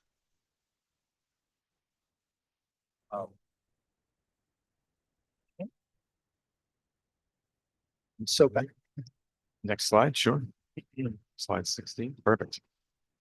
All right, so facing that $2.4 million increase, how are we going to balance the budget? So here is a summary of some proposed reductions across the district. And these reductions range from staffing cuts to reductions in equipment and software and purchase services. So after accounting for these $1.5 million in reductions, that leaves us with a remaining shortfall of roughly $830,000. So tonight we prepared for you 3 options to overcome that shortfall. But first, I just want to take a quick look at our staffing history and projections on the next slide. Slide 17. The one, if I could just, the one piece is that, that I'd like to mention is that 2.4 million, if we were to go forward with that, I believe would account for, what do we, 3.2% of the levy. Correct. Yeah. So, moving forward with that size, we're just saying that's what we need and not having any cuts, given that that would be more than half, obviously much more than half of the 4% levy that the town is able to raise, as well as, being honest, the history of level funding. We wanted to make sure that we were in a realistic range, as well as one that can be justified based off of our current enrollment and numbers. So again, to put that in perspective. Great point. So slide 17 here. So here you can see a long-term trend in our staffing since 2017, 2018, with the instructional staff down roughly 21% since the peak in 2019. And that tracks directly with the overall staffing trend as well. So overall staffing is down about 21% since the peak.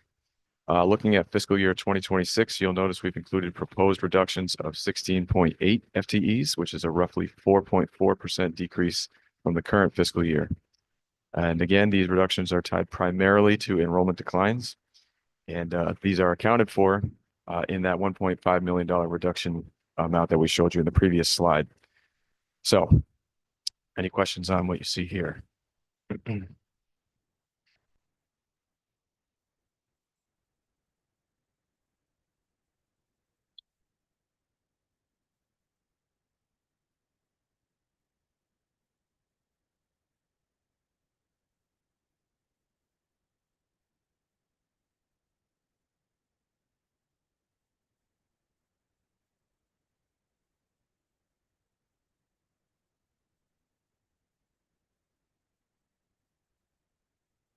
All right, very good. Moving now to the next slide, so we can address our proposals for meeting or reducing this shortfall. So slide number 18, this is option number 1, which includes 2 primary provisions. And just a note that all 3 options that you'll see tonight include this first bullet point. So that's consistent across all 3. So the first is requesting to shift approximately $314,000 in shared services to the town. So that includes school resource officers, crossing guards, field maintenance, and what we call shared computer services, which includes the tax software. Second, it includes utilizing $500,000 in our fund balance. So the impact, if this option were adopted, the pros, all other things being equal, this would leave us with an ending fund balance at the end of next fiscal year, so June 30, 2026, at just hovering right above that 2% ceiling of our operating budget, which is required by our policy, and no further reductions would be required. And this is a key one. We would keep the credit recovery program at the high school. The primary con is that we would begin fiscal year 27 with another structural deficit. Makes it more difficult to balance the budget, in follow-on years. So, any questions on what you're seeing here? On the town paying for the SROs, am I correct? If I remember, the state reimburses us for a portion of one of the salary for half of, or did at one point, do they still pay for a partial SRO salary? That's a great question. If they do, it might accrue to the town. Okay, I haven't seen that, but so maybe they're paying for it. Do you remember when when I they? think it's for the town. I don't think it comes to us. Oh, it doesn't. Okay. We should verify, but. that's a great question. There was a point where the Verify. state was paying for a portion of a salary for SROs, and I don't know if they continued that policy or not. I think it was us. I think it was, we were shared with the Or town. the town was paying part of their salary already. So, Okay. so it was, yeah, the shared was between us and I'm assuming that this is a request that the shared go fully Go to the 100%. town, right? Correct. And so I do want to call out to the computer services, and you're nicer than me. He said the tax software. So what he's talking about is vision appraisal for some reason is on our books. It's been shared with me multiple years in a row that that's because that's how we've always done it. And I explained that that's not a good reason to keep doing something. So I appreciate that that was put there, and I truly hope that this is a way to help us without it being part of the tax transfer, Yep. like an increase year over year. exactly. So that's a great point to make is essentially, we would be shifting these expenses to the town's income statement. So it's already financed through the tax levy. It's just whose side of the income statement gets it, basically. So we would be taking it off ours and asking the town to put it on theirs, essentially. So it would not be an increase to the tax levy. And also it would allow us to absorb our cost increases. It wouldn't be an opportunity for us to add additional cost to our budget. The last point I would add to that is in terms of our ability to direct and or evaluate or ultimately decide what any individual in that bucket is outside of our locus of control and lies either with the chief of police or with the town. So our ability to control this personnel and or this software does not lie with us. I may be getting a bit ahead of myself with the following options, but the utilization of the fund balance. If we don't use that 500,000 here, would that be going towards capital projects, or is there another use of that fund balance? Because you said it's going to be a little bit over our suggestion. Such a good question because it's the next slide. All right, I'm getting ahead of myself. There you go. I love it. Just setting you up. We're on the same wavelength. Love it. So next slide, please, if we could, slide 19. All right, so because this option includes a utilization of fund balance, I wanted to give you essentially what the implications of that would be. So at the top there, you just have a nice history of our audited fund balance as of the end of the fiscal year, going back to 2017, 2018. So the most recent or most current fiscal year we completed was 24. So we have an ending fund balance of $4,486,000. We had an audited surplus of $1,544,000, excuse me. So essentially, if you look at the schedule I have for you on the right there, looking at our beginning fund balance for fiscal year 2025, we've committed $427,000 to fund operations and an additional $1.1 million to fund our capital projects for this year. So that leaves us with $2,897,000 to apply towards next year's budget. So option one includes a proposed use of $500,000 for operations and just over $1 million in capital. So essentially, if we apply that $1.5 million in fund balance, that would leave us, all other things being equal, with $1.3 million at the end of fiscal year 2026. That $1.3 million is slightly higher than the 2% ceiling that you'll see at the bottom there of $1.261 million. So it's just outside that range there, essentially. Does that answer your question? Kind of. I'm just wondering if we don't use it for transferring to the general fund, I would assume we're going to want to use it for, or be able to use it for something else. Exactly. Absolutely.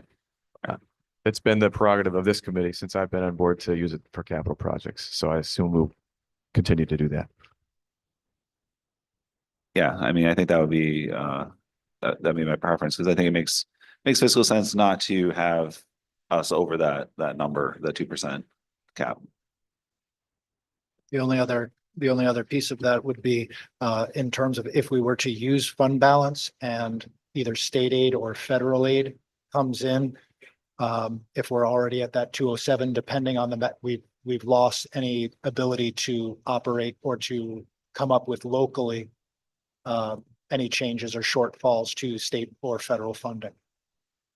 So which would, in some cases, depending on the amount, push us below that 2%, depending on how much we're talking about, either need to increase our ask to the town or we would be dealing with substantially lower fund balance. Exactly right. Yep. Yeah, I personally, I think the 2% is low already. And if we're making an assumption in health insurance that 8%, if we're wrong by 1%, that's $52,000, I think, right? So we're wrong by 2%, that's $100,000 we're going to take out of fund balance because Not we don't necessarily. have the rates yet, Well, right? it's puts and takes every year, right? You're gonna under budget and Right, over budget for, you know what I mean? Health insurance, I doubt that you're gonna get less of an increase than. Well, if you have think. vacancies, right, then Right. you're not Oh, paying, you right. see what I'm saying? Yeah. Things of that nature. So So I think that 2% is a low number to begin with. I don't know why we have this and I think it's self-imposed and it's below what's recommended nationally. So it just makes me nervous when we even get down to 2. fair point. And I think the other piece of it is we're setting ourselves up to be in a structural deficit next year.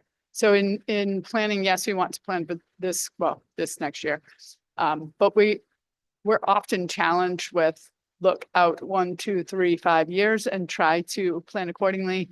And in doing so, we can see that if we take this step and decide on this option, we're setting ourselves up for the following year of being in a structural deficit.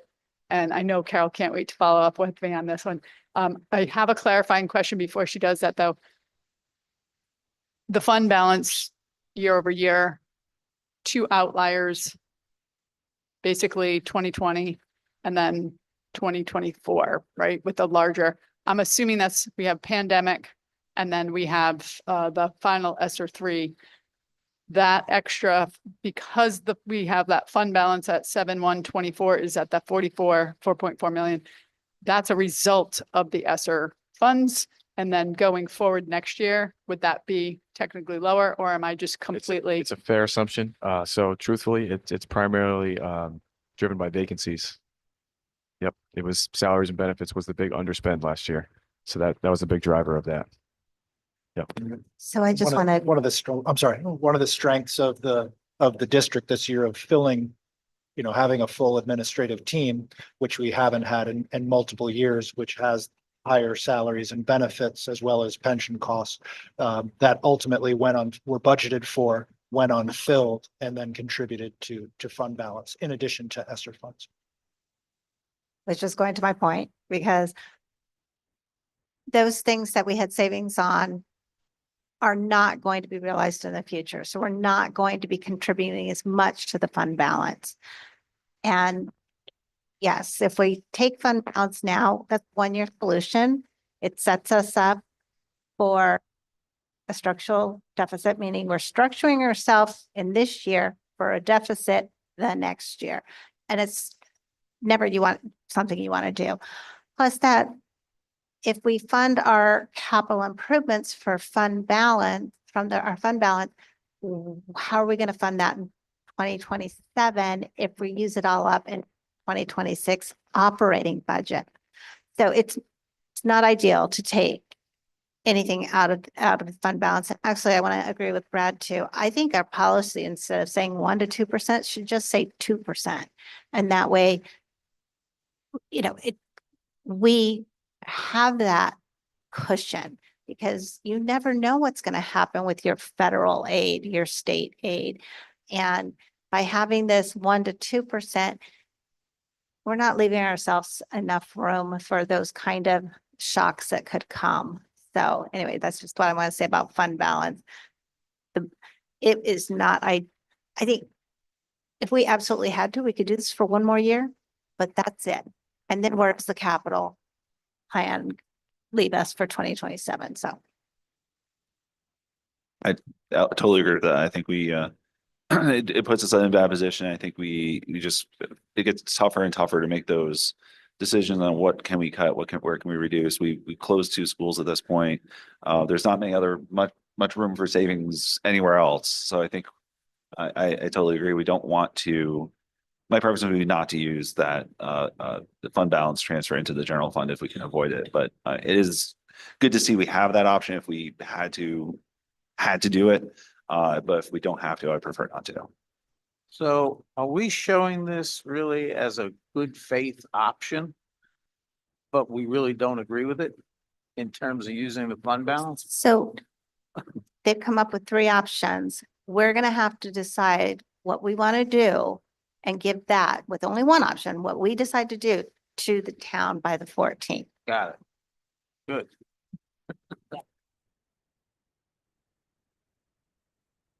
Very good.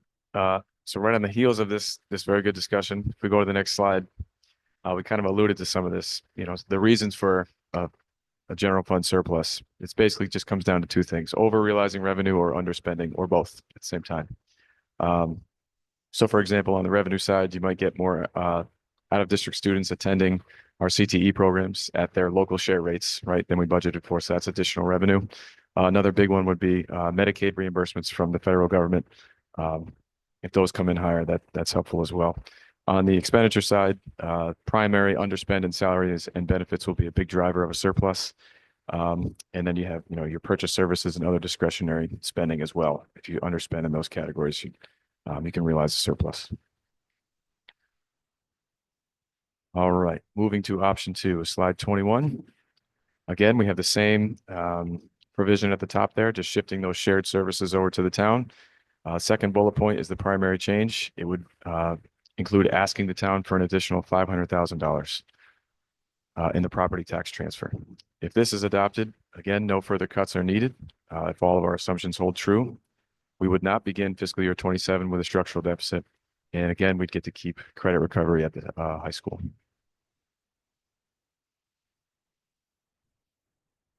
Okay, moving to slide 22. This is option 3. Have you figured out what a percentage increase that is in terms of the tax levy? 0.6%. 0.6. Approximately.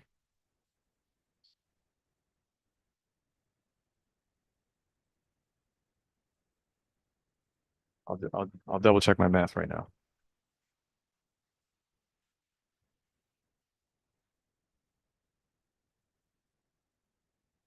Yeah, 0.67% of the current tax levy.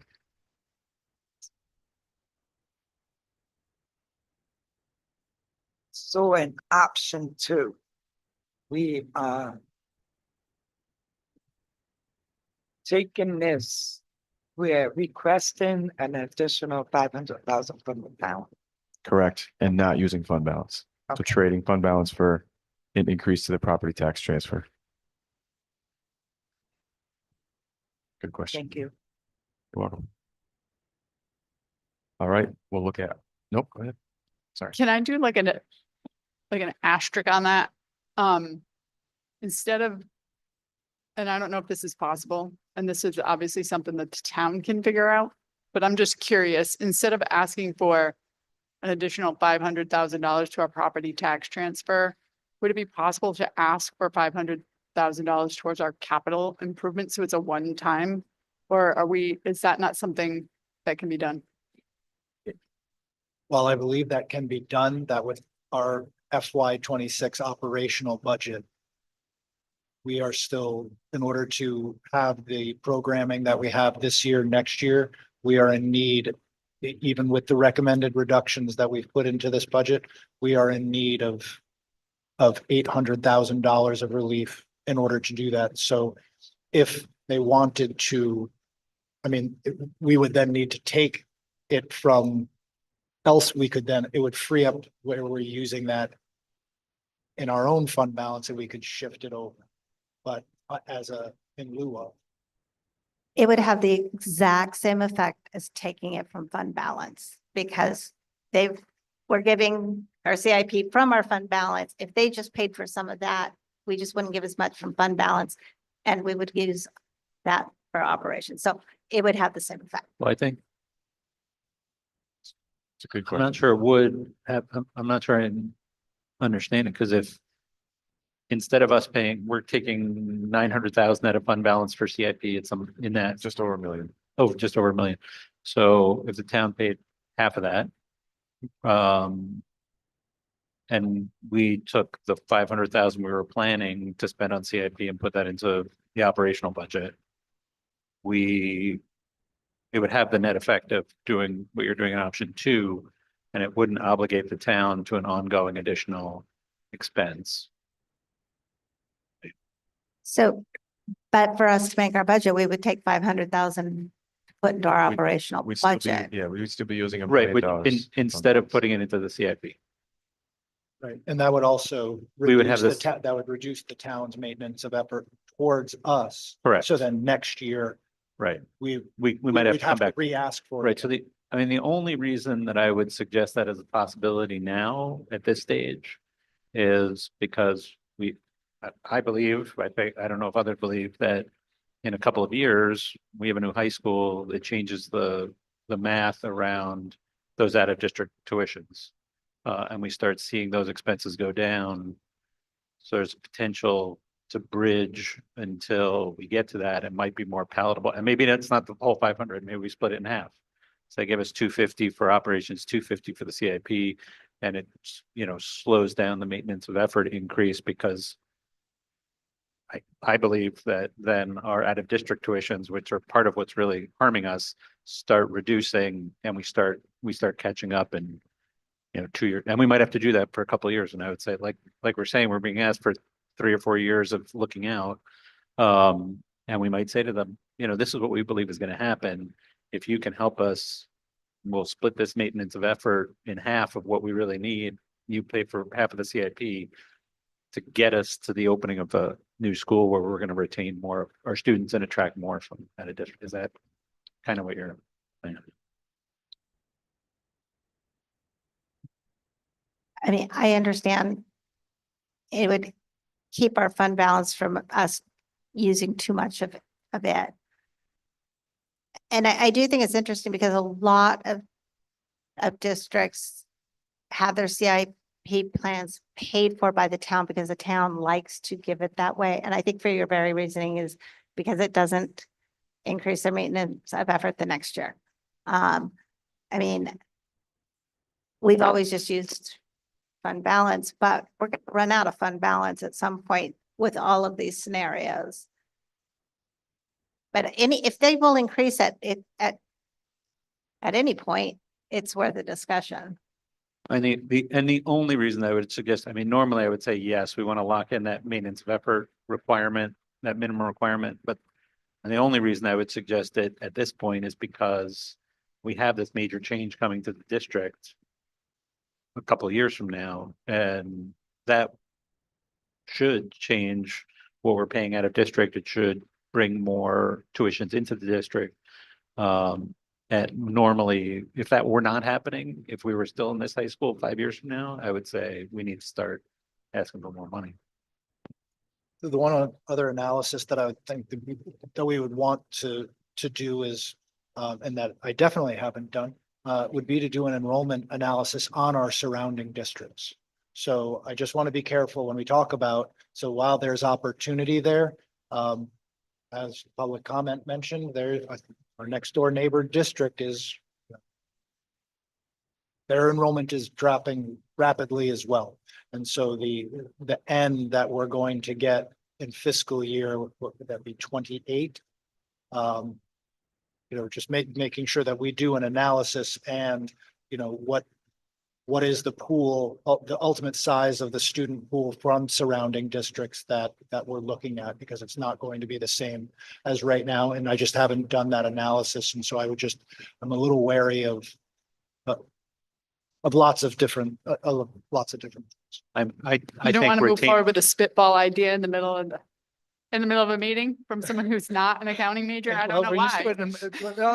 You should, and that's why we, No, I I wanted to make sure that we had this, Yeah. to I think appreciate outside that. the box and have these different options. I would just be,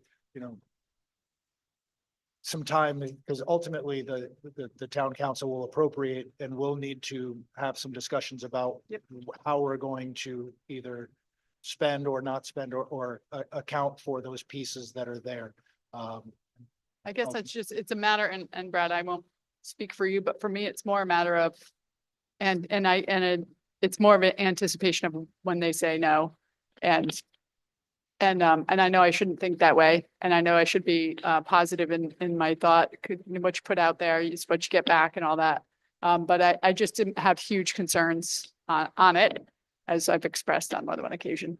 I really am optimistic, Brian, I swear to God, but I am also realistic. So they contradict each other sometimes.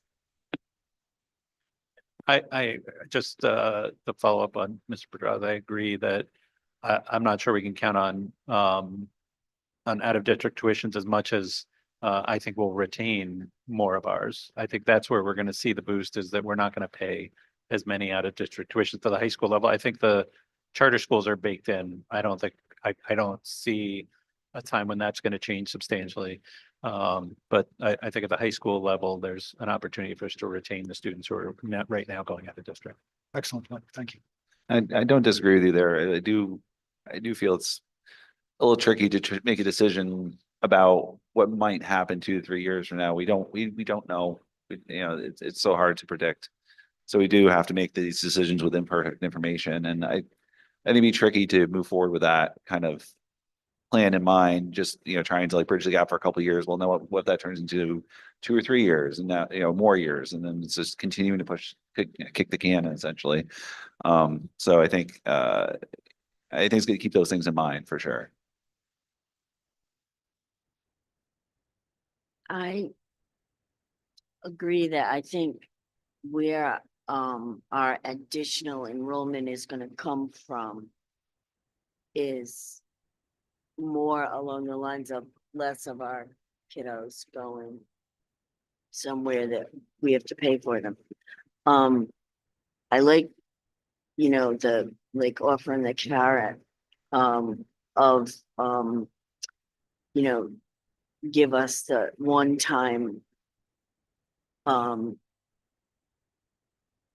amount of money towards our capital in theory. In reality, the numbers person steps in and says, no, because of what this, it will maintain our budget number for the town's maintenance of effort figure, but we're still depleting a pot of money that is going to end. It's my understanding from our revered superintendent that the money tree he planted did not sprout any money. So I'm concerned about asking for $500,000 to go to our capital, even splitting the difference and give us 250 for our operating, because that structural deficit expression makes me get the willies. Thank you. Good discussion. We'll just breeze through option 3 here. Slide 22. Perfect. All right, so the primary difference here, probably the least palatable option, but essentially if neither first 2 options are adopted, we would just have to reduce our budget by an additional $500,000. And those cuts would have to come from the items you'll see on the following slides. And this would impact students and programs, and there would be no credit recovery program at the high school this summer. So looking at some of So before you get into that, I'm just sitting here with, okay, the elephant in the room is level funding for 5 years is unsustainable. It makes no sense. Right? We all agree on that. We need that. Absolutely. Okay. The next thing is we're looking at revaluations of homes, which they did 2 years ago and increased tax revenue from that and are about to do it again. Right? I'd like to have those types of things in the presentation so that we're letting them know we're not just looking inward, but we're looking towards them to understand. Plus their surplus is far greater than our surplus. And yet they're asking us to deplete our surplus, which is ridiculous. And I just, I guess I just have to get that off my mind, just to say it and just put it out there that, we're really, well, as we'll about to see, some things that we have to do that are very, very tough decisions that impact people, that impact our students, that impact the people who are here, and yet we're all gung ho about having this wonderful high school that we're in the process of looking at our budgets in a way that's going to hurt us more than help us get to that point.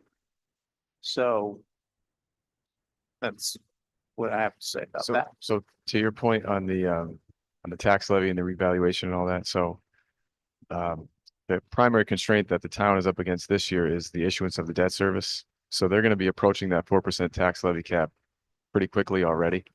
The early estimates are $2.1 million just in debt service. So that's a significant challenge. And then even with the revaluation, they can't siphon off all of that revenue. There's that tax levy cap at 4%. So that's the maximum increase that they could get essentially. It will broaden the base, so to speak. So we would probably expect the tax rate to go down. So it'd be easier for them to absorb it on a taxpayer basis, we'll say, essentially. But still, they're going to be right up against that cap. So it's just a more difficult sell this year because of those constraints. Just wanted to make that point. But your point is well taken.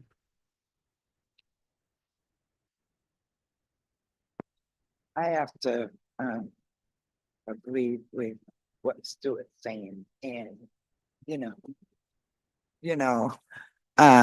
looking at our options here, I'm asking myself, okay, we're saying we're gonna ask for this additional $500,000 without any cuts to any of our programs at all. Then we get a couple of slides down into some other options where we're either cutting that in half or we're not asking at all. And now we have to start cutting into our programs. There's only one option here, and it is the option of not us sitting here, but the option of the people that live in this town, the taxpayers, where this money comes from, right? I want to remind you that our students who we educate, their parents are taxpayers as well. Okay, so if we don't think so, they are. They are paying for their students' education, their child's education through the taxes that they pay in our town. Okay. Where I'm going with this is we can't be afraid to ask for this $500,000. We have been level funded 5 times over. Time to push back. Time to push back and ask for what we need. And it's really not what we need. It's what our students need to get educated.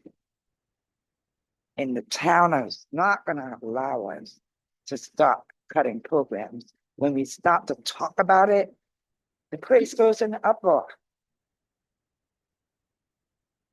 So there's only one option. You go at them and you say, this is what we need. Because going through all these options and coming up to, all right, we're going to cut this and we're going to do this and we're going to do that. That's not an option. Students first. Agree with you, Paula, 110%, but we have to show that. We can't just say, they're going to say, what is this $500,000 for? And we have to show what that is for. We have to demonstrate what the impact on our students will be. Otherwise, it's just like you're asking for $500,000. Let's take your word for it. We have to demonstrate what the impact is. Why like that? The demonstration is right in front of you. You're seeing it right in your own home. You're seeing it in your community. You're seeing it all around you. We have to take in all of the operational costs. The operational cost isn't just at your house. The operational cost is inside the building. That is, you ain't teaching nobody in the dark. You ain't teaching nobody without no water. 100%. And we have to show them that that is what is impacted, or else they're not going to understand. We understand, Paula, you're preaching to the choir. They understand. 110%. I am talking to people, Right. right? We got people on the other side. Correct. Okay, they understand. We have to Like I said, demonstrate. it's not just happening here at school. Correct. It's happening at home. It's happening all around us. Yep. And we have to stop acting like it's not happening. I don't think anybody is acting like it's not happening here in this room. No, they're not. And I'm saying we can't let them act like. that Correct. on the outside of that. So we need to let Mr. Kilpatrick, got it right, show the ramification if we don't ask for that money. So Yeah. you know what? I agree with you, but I don't think he has to show us, as you said. We know. So this presentation is really for what, for us to vote on, what we want to present to the town. Honestly, present it to them because they're the ones that can see it. We don't. I would rather just go ask, picking out. Paula, Yeah. we decided to bring all three options forward to have a discussion. I understand. And we, at the Budget and Finance Subcommittee level, felt like you did, that we went with the same option. Option 2 is the only option that makes sense.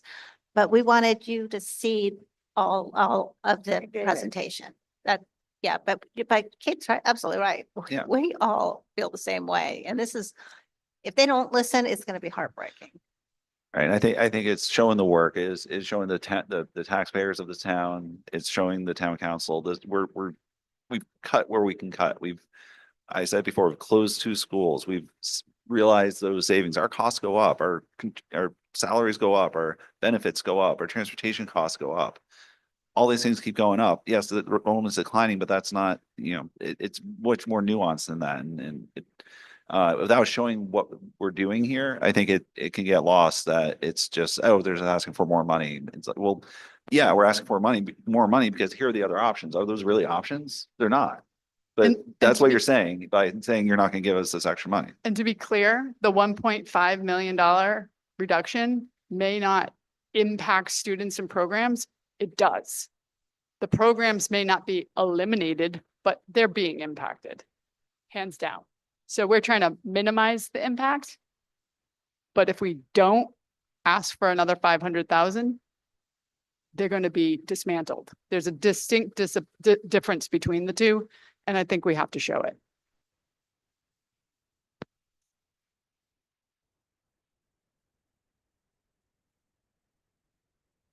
So,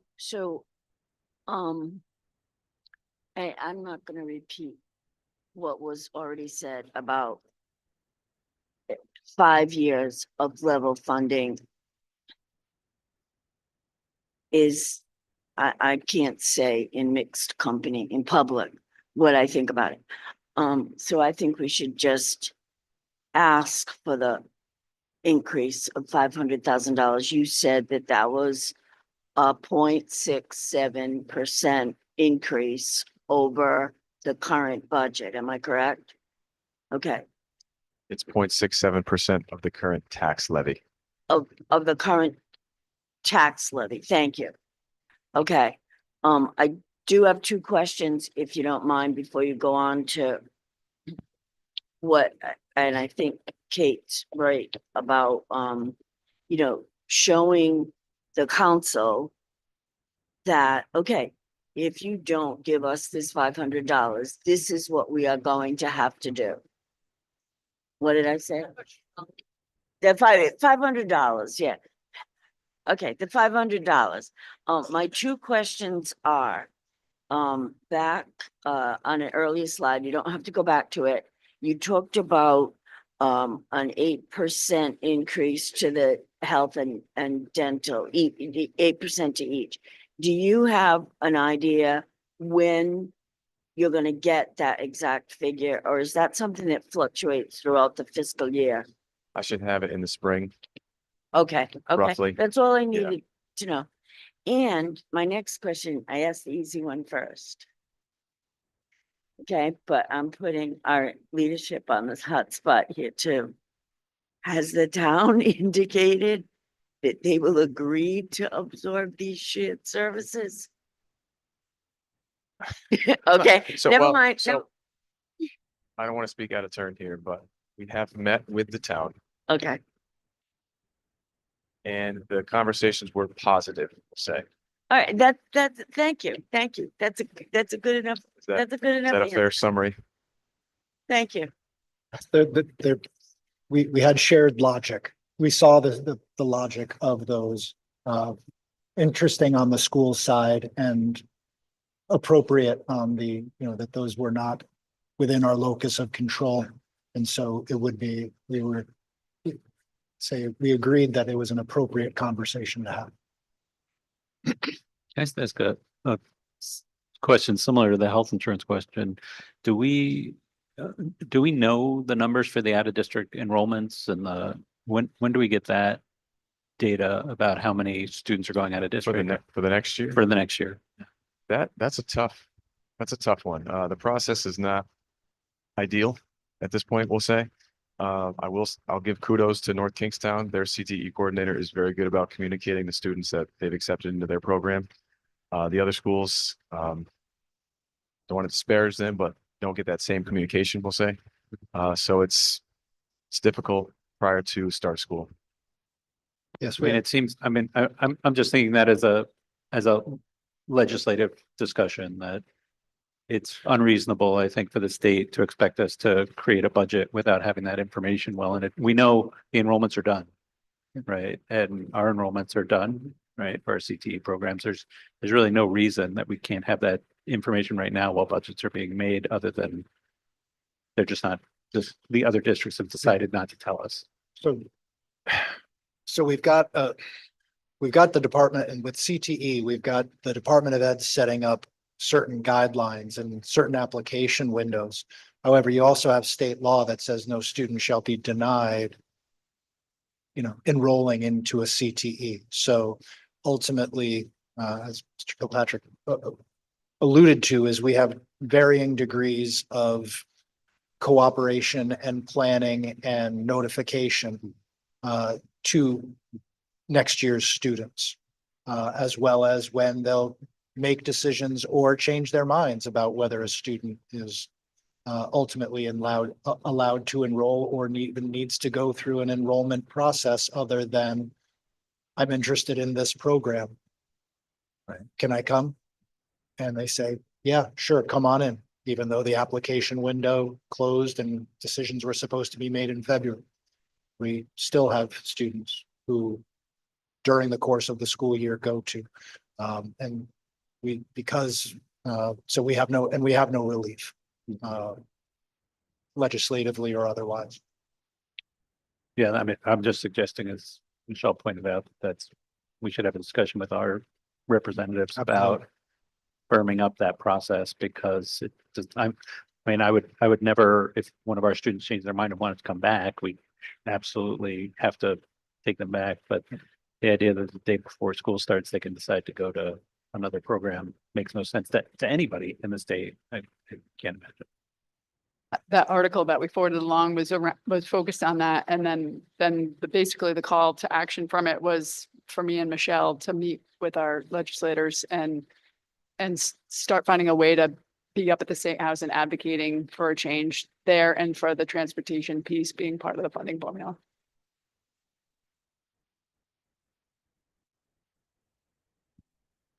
It's all good discussion. So the next two slides 23 and 24, are essentially just the other potential areas we would consider for reductions if we had to go with option 3, if options 1 or 2 were unsuccessful. These are, again, proposed reductions. These are not, it's not a threat. These are just simply areas that we'd have to look at to try to find additional cost savings, essentially. Can we get that on the big screen? Slide 23. Sorry, I assumed it was behind me. Yeah, it's okay. There we go. Perfect. So, again, this is ordered alphabetically, no attempt to manipulate, nothing like that. Just further line items in the budget that we'd have to consider reducing if we don't get that $500,000 in relief. If we go to slide 24, it's just, again, more areas. I won't belabor the point, but essentially, we'd have to keep looking. Essentially, what it comes down to is those areas of success that have either been firmly established or have been recently achieved.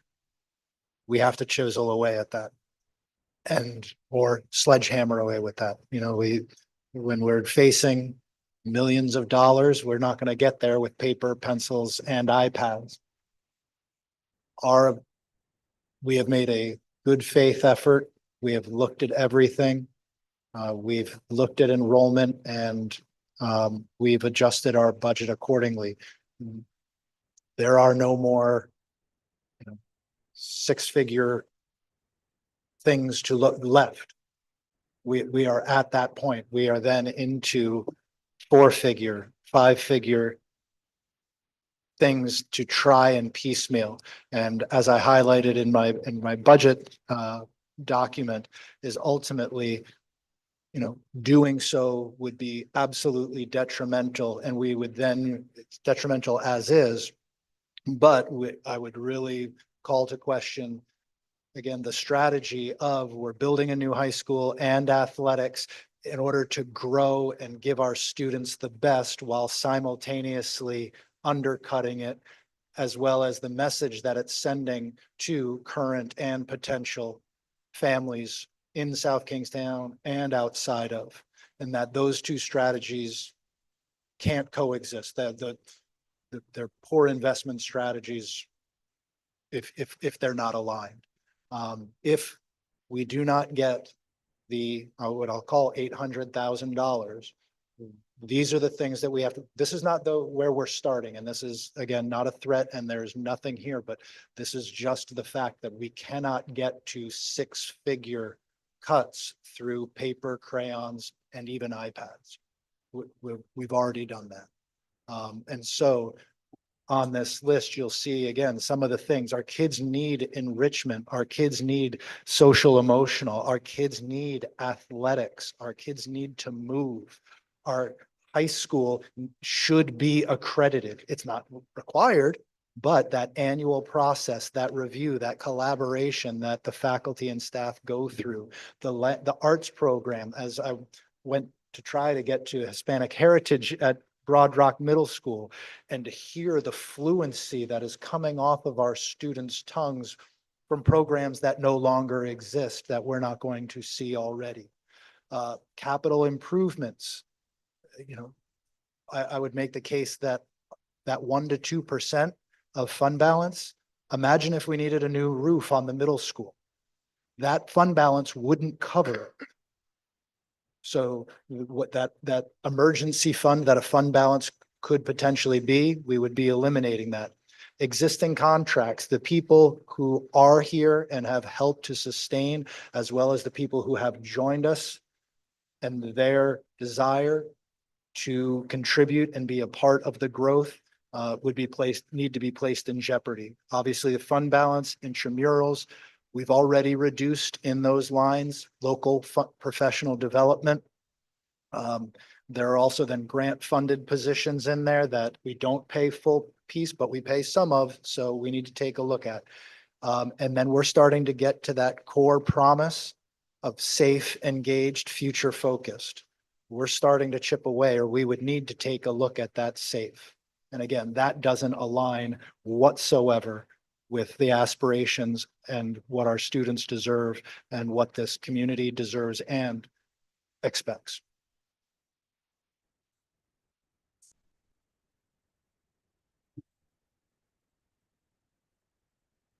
So it hasn't been said yet, but I'd like to just say thank you for all the work that all of you have done on this very difficult task. Um, doing the deep dive you've done, that everybody involved. I know when it comes to budget cuts and people being impacted, programs, it's not an easy thing to do. So we support you in your efforts for sure. And, just again, we're gonna go to bat and try to make the best of this. I think, and the educator in me comes out, she comes out frequently. I think it also should be stressed that, if we're, looking at some of these cuts and unaccredited high school, even if we have a shiny new building, we'll send droves of families away because they don't want their kids, that was one of the, if we had to cut that $500,000 more, one of the things we could eliminate was working on the accreditation of the high school. But people outside education, not these people, the town council people, they might not understand the significance of that as an impact. Fair point. Thank you. All right, we're almost done here. Looking now at slide 25. Actually, we can go up one more forward. Slide 26. This is the summary of all three options that you've heard tonight. Just visual form, revenue up top, expenditures down below. And then each column just represents each different option. Primary differences again are in the municipal appropriation line and the use of fund balance line. And just a note that the only fund that is impacted by these three options is the general fund. That's specifically what we're talking about. So for options 1 and 2, we're looking at a bottom line budget of $63,087,510. And then option 3 is 500,000 less at 62.5 million.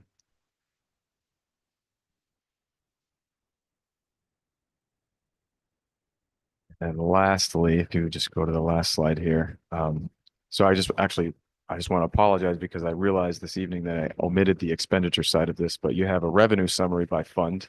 So looking at the general fund, our capital improvement fund, our restricted funds, and then our enterprise fund, you'll see our total proposed budget of $66,839,725, which represents a decrease of $1,743,000, or about 2.5% over the current year budget, fiscal 25. So the expense table that matches with this is on page 24 of the budget document that we have on board docs. So I apologize for excluding it from here. Just an oversight. A couple of questions about this page.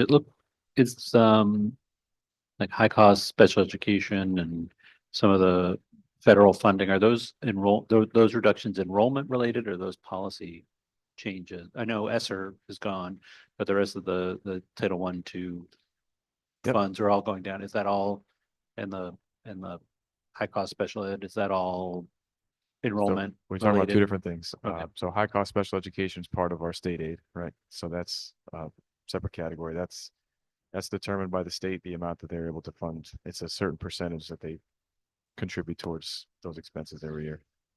As far as the other federal aid pieces, that's just my assumption that our carry forward, so our unspent funds from the current year, is going to decrease because we're doing a better job of spending the funds that we have. And also I'm anticipating our allocations for next year to go down. So that's why those are decreased. So that's why I wanted to include this slide. I know it's a lot though to try to see on a screen, because our budget is not even level funded because we're getting so much less on federal and state aid, over $700,000 less from those categories, not including ESSER, because we knew ESSER was going away. So because about 1 million of the 1.7 is the ESSER, so over $700,000 less in funding. So this is even asking with the $500,000, we're still a lower budget next year than this year. They see the appropriation and they think level funding, but even with an increase, we have a less, 1.7 less, because this includes the 500,000. And then the last item on this page, the school lunch fund, I know it's an enterprise fund. Is there a scenario in which we have to inject funds into that, or is it always going to be? So, and this, I think, is enrollment and just choice, right? For the decrease, but is there a scenario in which money has to come from us to keep that viable? For unpaid meal debt. That would be the scenario where the general fund would need to reimburse that fund. And also, just a point of note on that specific fund, this is the last year of our food service contract with Chartwells. We have to recompete that this spring for next school year. So that will come before this committee this spring. That concludes our presentation. So happy to field more questions or provide clarification if needed. I just want to make sure I understand on the expense side, there's the summer, there's new expenses. So that's the summer program that was being paid with ESSER funds is now just moved on to our. The only summer programming that we're including in the the two options rather, is credit recovery. So it does not include Summer Learning Academy for our elementary and middle school students. And so did we build in, there was a suggestion that we might get revenue from other district. I don't, would it be the districts who pay or the families who pay? Or is that figured in here at all? Or is that just an idea? It's just an idea. And the only other thing I'll just personally, it's a tiny little line item, but we eliminated the advertising budget, which was $500, and I think should probably be 10 times that. But the state has created a competitive environment for us to try to attract students to our district. They've created, I think, a terrible system, but it's the system we are in, and we, I think, are communicating better to our own constituents. But if we try to, posting things on social media, it's getting drowned out.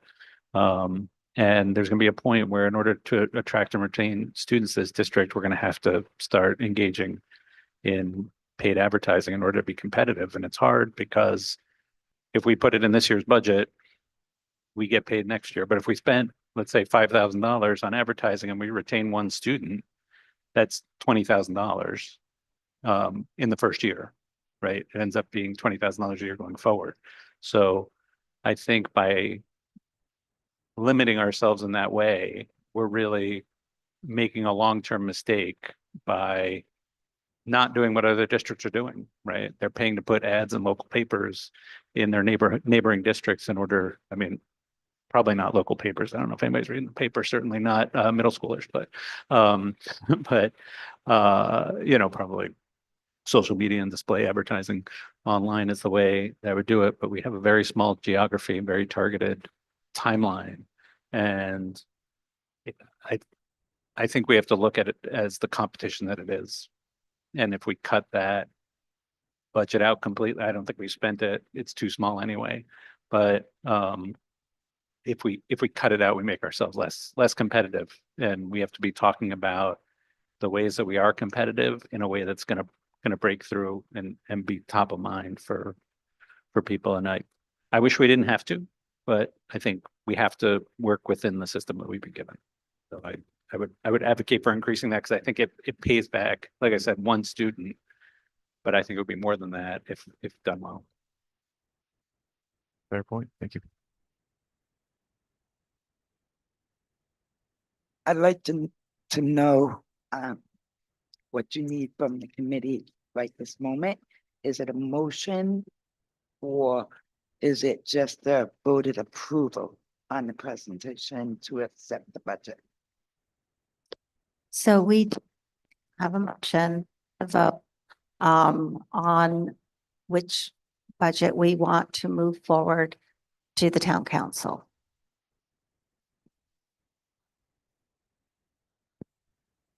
Clarification. So is one person going to make a motion on a option they want to forward? Okay, I would like to make a motion to forward option 2 to the town council as presented. I'll Second, second that. everybody was second. The whole committee second. Everybody second that.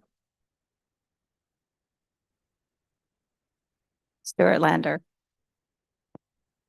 Option 2, aye. Brad Shear, Aye. Paula Whitford, Aye. Kate Massanani, Aye. Michelle Aye. Russo. Aye. Get the name down. And I also want to say thank you for all your work on this. It is not an easy thing to sharpen your pencils, roll up your sleeves and make these cuts. But we are appreciative of the time and the care that you took. So thank you. Thank you all very much. I want to kind of share the same sentiment, but also extend that out to our district-wide team.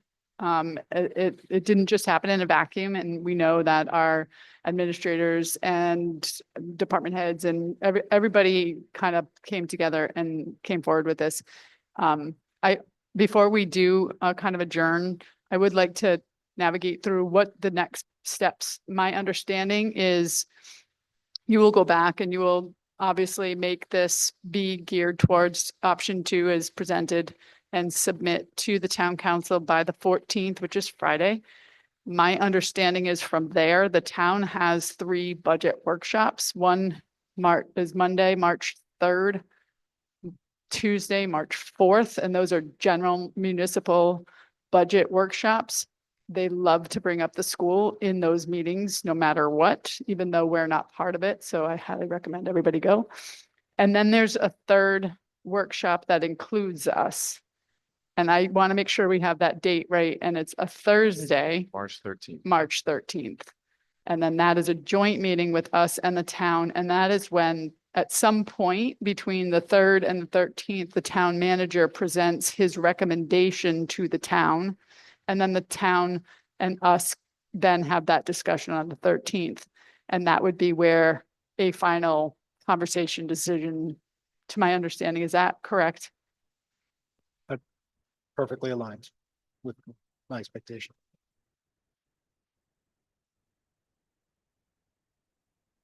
March 13th, 7 p.m. I believe so. They typically go with 7 or 7:30 or sometimes 6:30. But it's usually around 7. I think we need to make sure before that date rolls around that we clarify that because I was the person that came into a meeting as a sitting school committee member that started at 6:30 and I arrived at 5 minutes of 7. So I think if we can just double check on those times before the dates roll up on us. I'm looking at the calendar right now. It's 7 p.m. And we will double check because I believe we have to both post the agendas as well. And so those need to be aligned. And so ultimately, as new information comes in, we'll keep the committee abreast of that. The draft or what's labeled draft, ultimately, what we'll do is we'll take the budget proposal, not the presentation. We will take out any mention of options and things that way. We did go with option 2 because of that was the finance subcommittee's recommendation. And so we put that in there as assumptions. And this will then be submitted to the town. And then obviously we will keep the committee abreast of any changes that we receive from other agencies regarding aid, plus or minus. And unfortunately, we will also have some committee business that we will need to take because of displacements and the implications of this budget. So it definitely to be continued. And then the one last piece would be at the end, once we are given our budget, we may need to reconvene one more time to make sure that the budget that we pass then aligns with our appropriation. Okay, with that, I'd like to.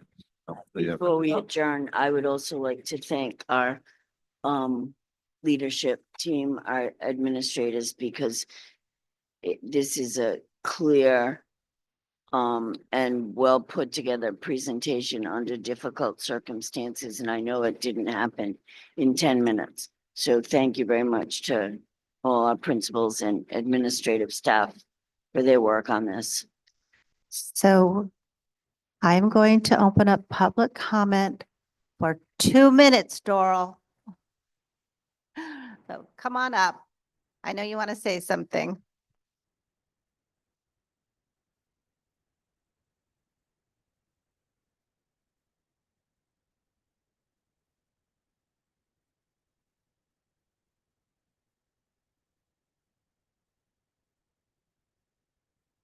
Actually, I need like 20 now, but, okay, so let me.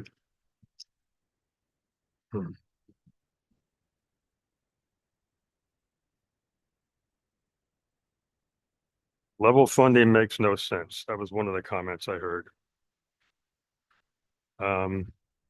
Said this many times before. You have not been level funded. Level funding only occurs when your enrollment stays steady. When you have a declining enrollment and you get the same amount of money in the general fund transfer, you have more money every year per student and your cost per student goes up.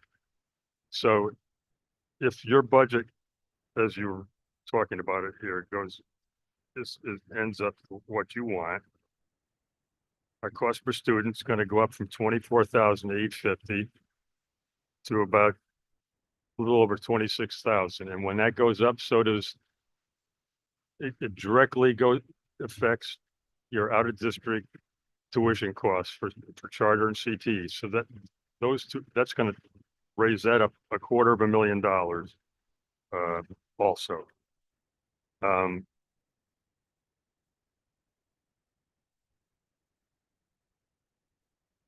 boy. South Kingstown has, the last time I looked, South Kingstown has the highest cost special education cost in the state. It was $172,000 per student in the last thing I saw on RIDE. And I've heard for years that we're gonna get a hold of that, but it doesn't ever seem to happen. The general fund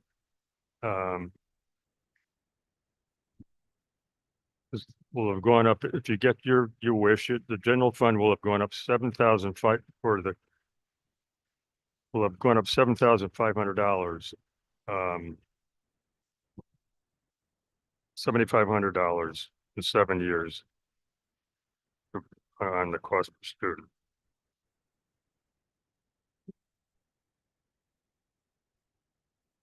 You know, it all comes down to who's paying the bills, and it's the taxpayers. You gave your employees some of the biggest raises they've had in a decade. I'm not saying it's not warranted, but what I'm saying is that's what you did, so your costs go up, and with it, the money you need to pay your employees. I'd like to see, so on this one slide here where you said, well, if we don't get the money, we're going to have to get rid of late buses, the Smile Club, middle school athletics, junior varsity teams. Okay, please, I'm begging you, okay? So I added all that up. You know what that added up to on this one sheet here? $131,000. You know what that is? That's less than the cost of one step 10 per employee. If you have one person between now and when school starts next year, if you have one person that decides they're not going to continue, they're going to retire, okay? That one person, if you don't fill the position, pays for this. To have, you know,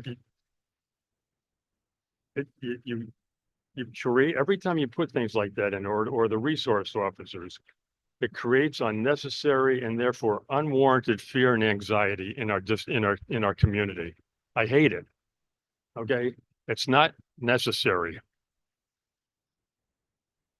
The stress, the alarm, the panic, the last time it happened. People, So Doral, that's 3 minutes. okay. Now I got something to talk about at the next. Thank you so much, Doral. I'd like to make a motion to adjourn. Second. Seconded. Oh, I decided. All in favor? Aye. Aye.